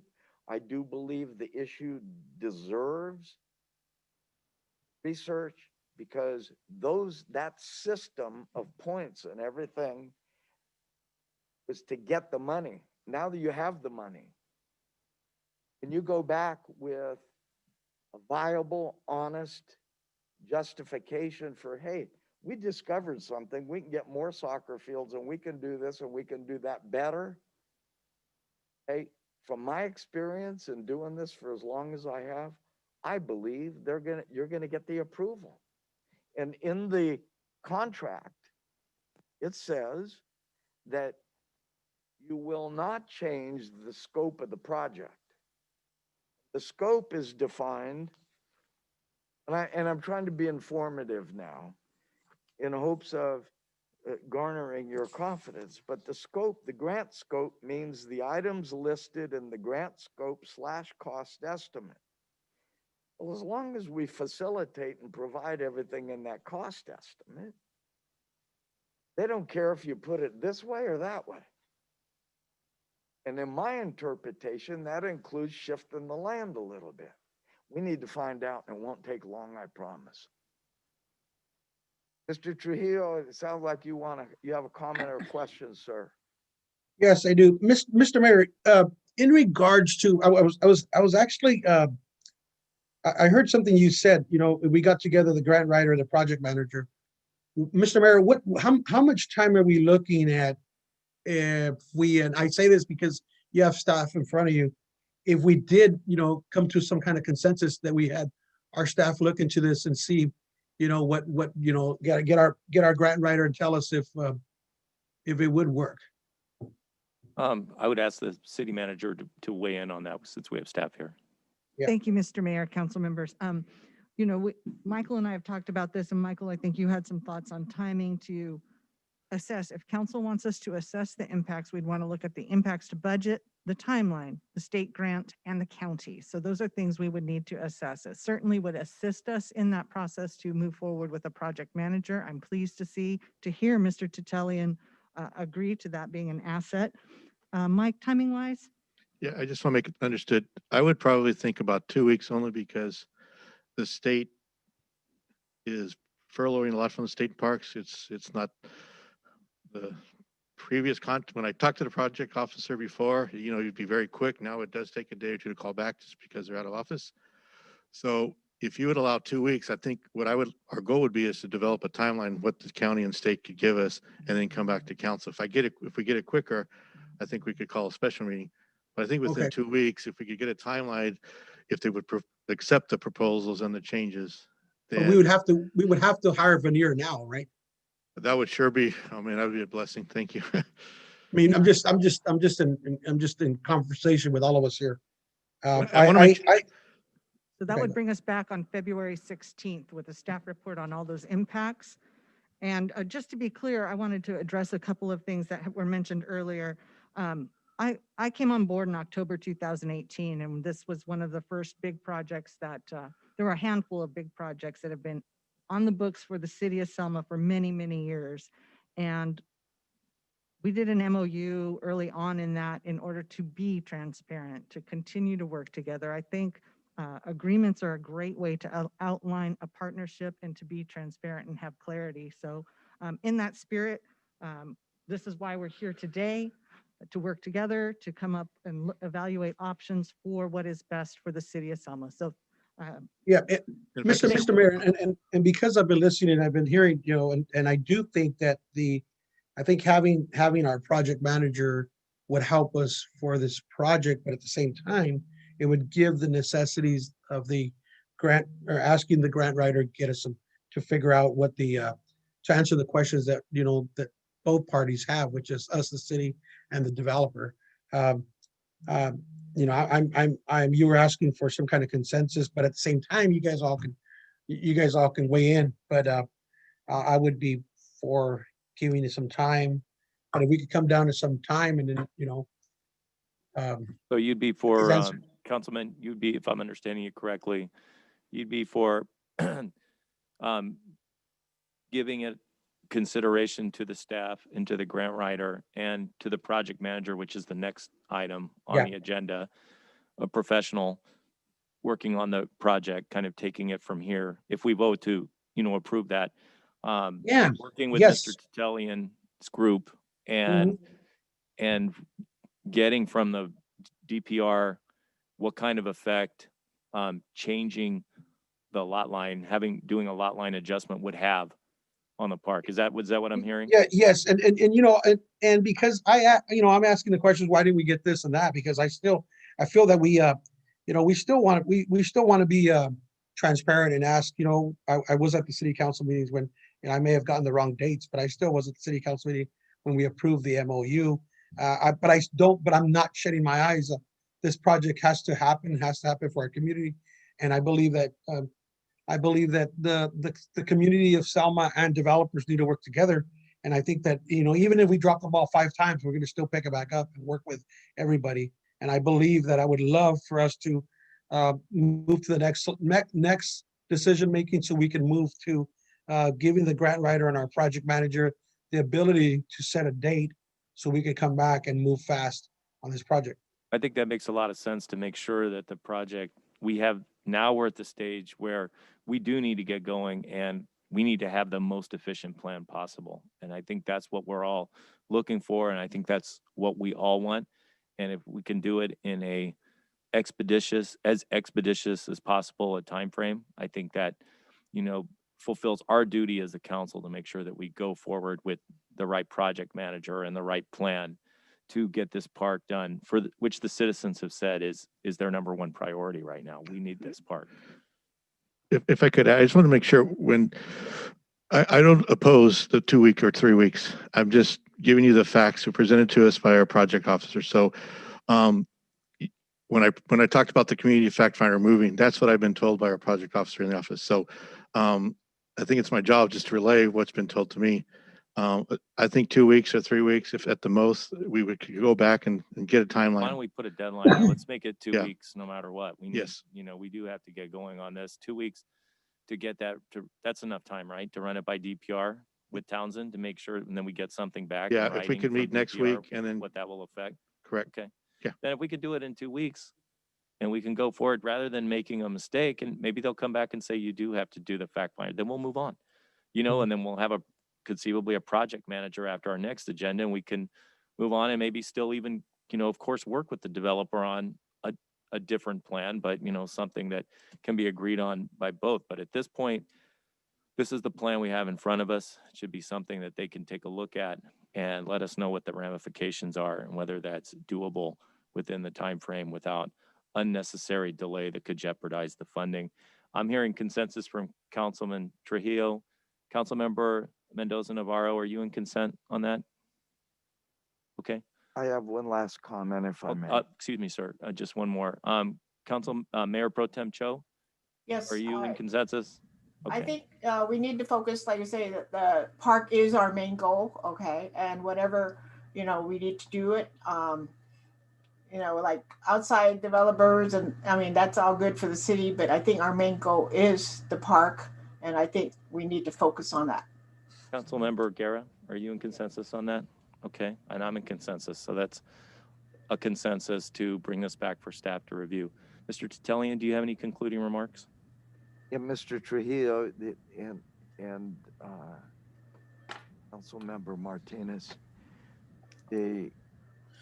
Mendoza if you Navarro, bring on the project manager, I urge you to consider this in terms of addressing the time delay.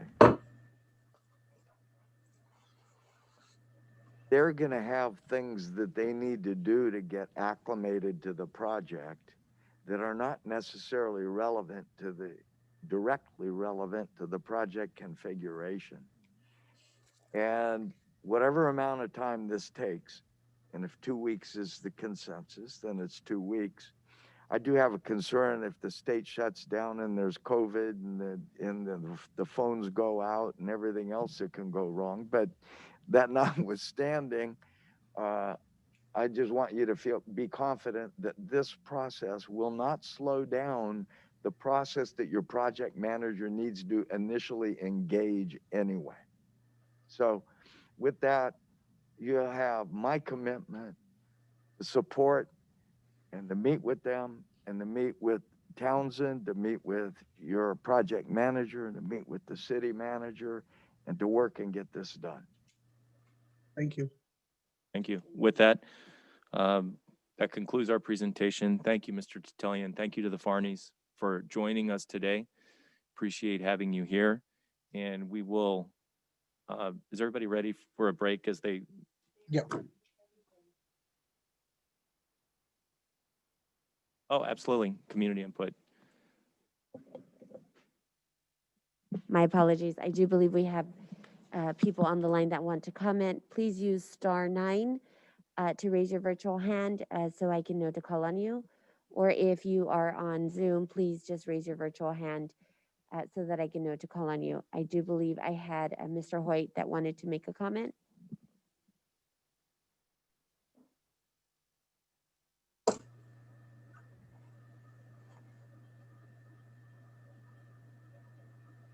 Can everybody hear me now? Yes. All right. So Mhm. just to introduce myself, my name is Frank Hoyt. I'm actually the president of Selma Youth Soccer League, the largest youth program in the city of Selma.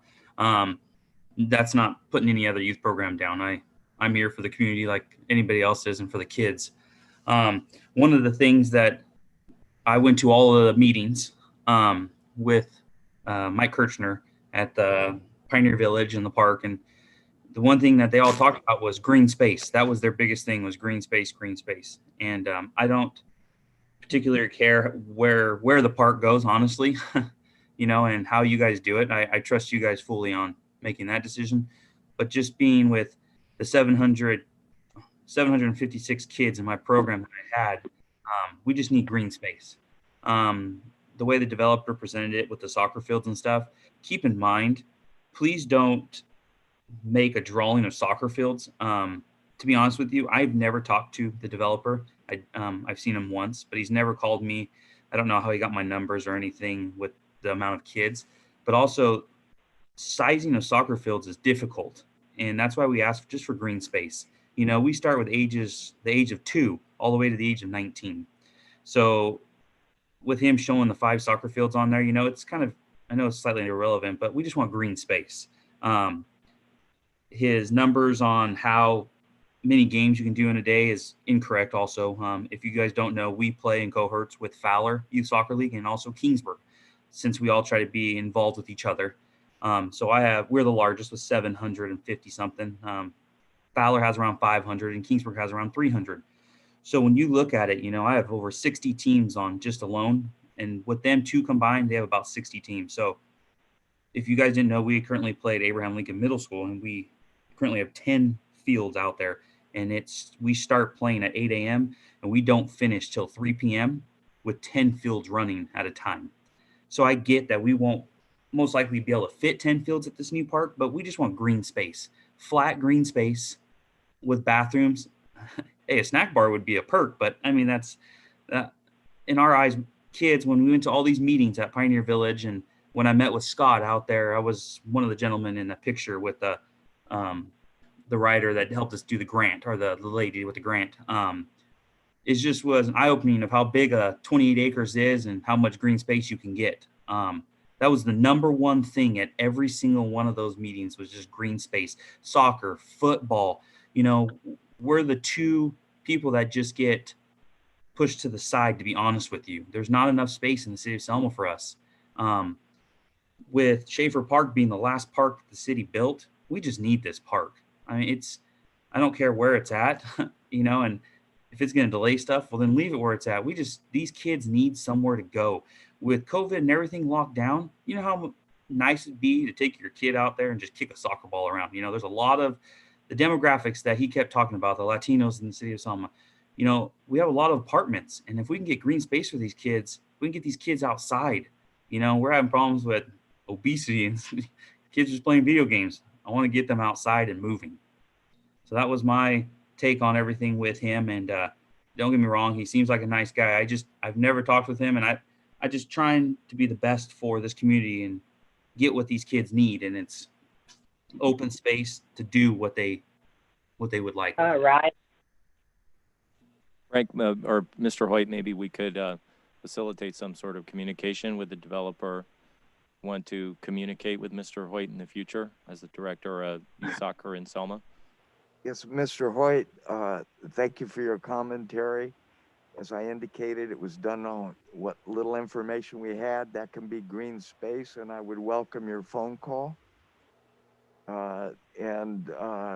If through the city clerk, you're welcome to have my email address and my cell phone. Awesome. I appreciate it. Thanks for your call, Frankie. Thank you. Do we have any other callers that wish to speak at this time? As a reminder. Yes, Raina. Yes. Hi, Mrs. Torres. Hi. Good morning or almost afternoon, everybody. It's just really nice to hear our city council members working together in a positive direction. This is something that our kids have been waiting for a very, very, very long time. So we're all excited as a community to bring more jobs in, just to have somewhere to take our family. I do have a lot of friends who are from Clovis and Fresno and Visalia that have soccer leagues. And actually my cousin's the president of one of the biggest soccer leagues in Clovis. He runs 4 youth soccer leagues, and we've talked, and he's so excited to bring tournaments into our city. So, I mean, this is just such a positive thing. I think if we just all, work together and stay in contact, and like Ms. Navarro said, the communication is key here, just to kind of move this forward so we don't lose this grant money, because this is something that we desperately need for our community. So with that said, I hope you guys move forward to take the next step that's needed to continue this project. Thank you so much. Do we have any other callers wishing to speak at this time? As a reminder, all lines are open. Please use *6 to unmute your line. Mr. Rodriguez. Hi, can you hear me? Yes. Awesome, thank you. Hi, Council. My name is Matthew Rodriguez. I'm calling in just to show support for the new concept. I've seen the old ones, and I like the new concept, the way it lays out, just for most of the facts that I guess the presenter had said in his presentation. But I'm just happy to see that they're taking into account the soccer impact, because that was huge. Just if y'all could please just push forward with that, because it's the main concern in Selma. And like, I've personally gone through that soccer league as a kid, and even back then it was a little rough. I can imagine what it's like now with more kids involved and more people in Selma. Um, but I'm just happy to see everybody kind of working out, getting to the bottom of the issues that we might have coming up, and holding everybody accountable and stuff. But I just kind of feel like it looks a little bit tense every so often up there.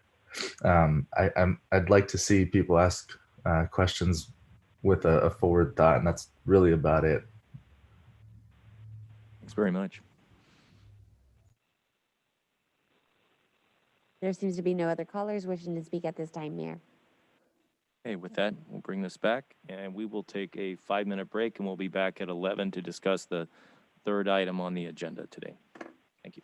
We're going to recess.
We'll be in touch soon. All right.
Okay. Hi, Councilmember Trujillo, are you ready to come back? Hi, Councilmember Mendoza Navarro, just confirming you're ready to come back.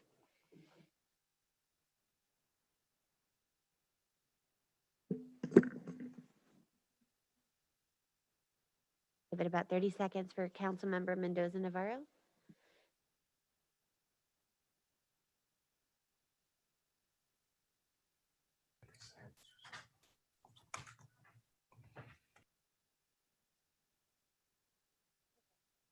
All right, we're back in I showed session. 11:07. We're back in session at 11:07 for continued item consideration of a resolution approving a request to enter into an agreement with Vanier Construction Management, Inc. for project management of the Rockwell Park project, approving the agreement and authorizing the city manager to execute the agreement on behalf of the city. Board, please. Mr. Mayor, if I might, I just would like to ask one clarifying question on our last item before I turn this presentation over to Michael Kirchner. And I just wanted to confirm that council desires to have us do a special meeting on February 5th or bring back the assessment of the proposed concept at the meeting, the regularly scheduled meeting of the 16th.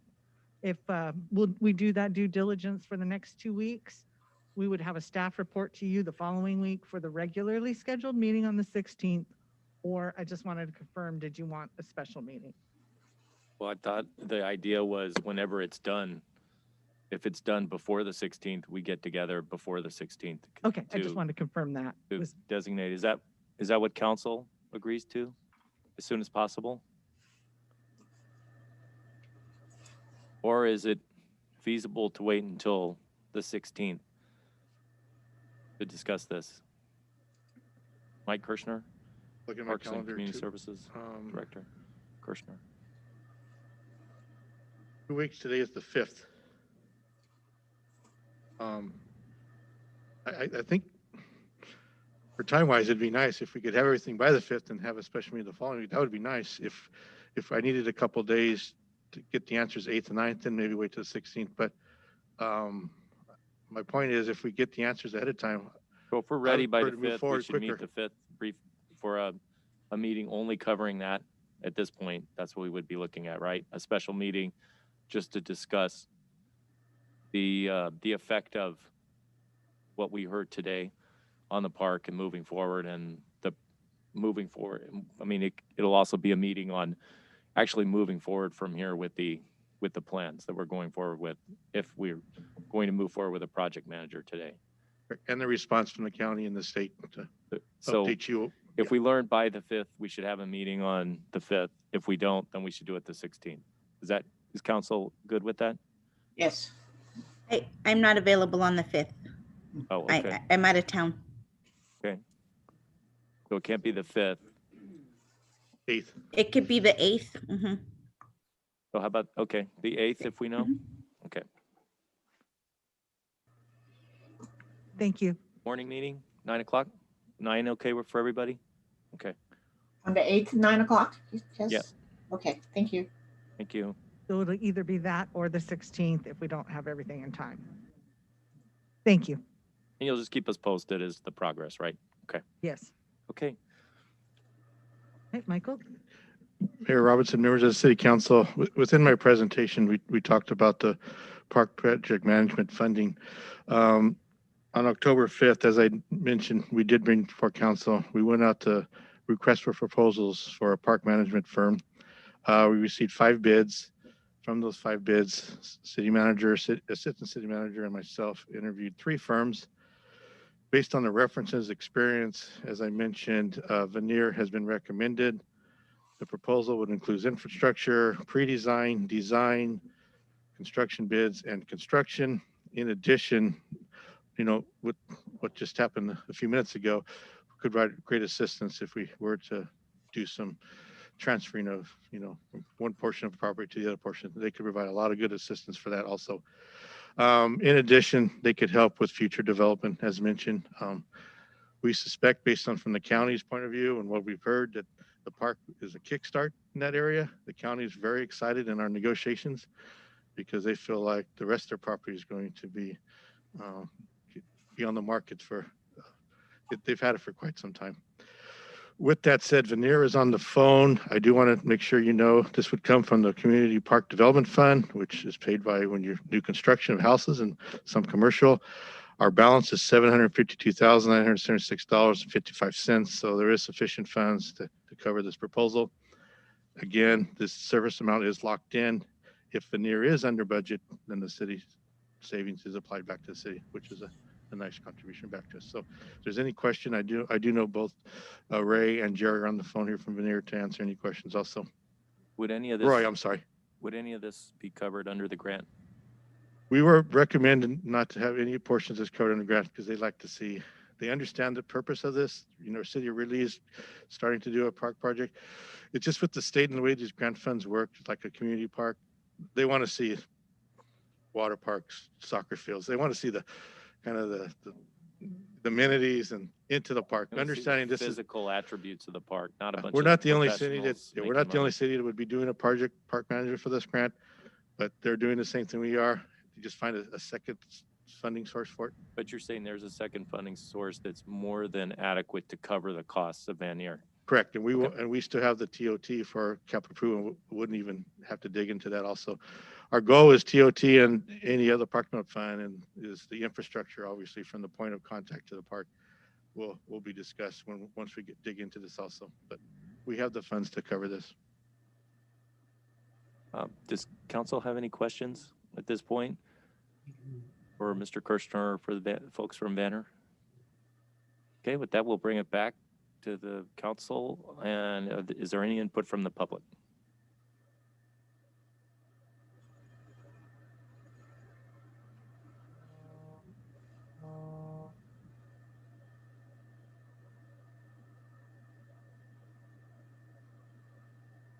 Hi, Raina, can you hear me? Hello, Raina? We can hear you. Yeah, we can hear you. Oh, okay, thank you so much. I just think, you know, this is great if we can just, you know, vote on this, so that way we can get everybody on the same page and start moving this project forward in the right direction for our city and for our children. So that's the only comment that I had. Thank you. Thank you for your comment. We have any other callers? All the lines are open. Does anyone have any comments for council?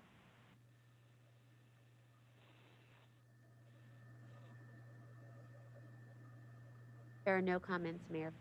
With that, I'll bring it back. Is there a motion to approve the resolution approving a request to enter into an agreement with Banner Construction Management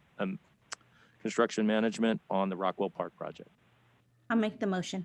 I'll Is there a second. second? Call the roll, please. Councilmember Mendoza Navarro, Yes. Mayor Pro Tem Cho, Yes. Councilmember Guerra, Yes. Councilmember Trujillo, Yes. Mayor Robertson. Yes. With that, we will recess into closed session. The item will be public employee appointment, interim city attorney pursuant to Government Code Section 54957. At this time, all of the callers that I have on the line, I will close this Zoom call. So in order for council to go into closed session, thank you. Thanks, Mike. We'll see you. Have a good weekend.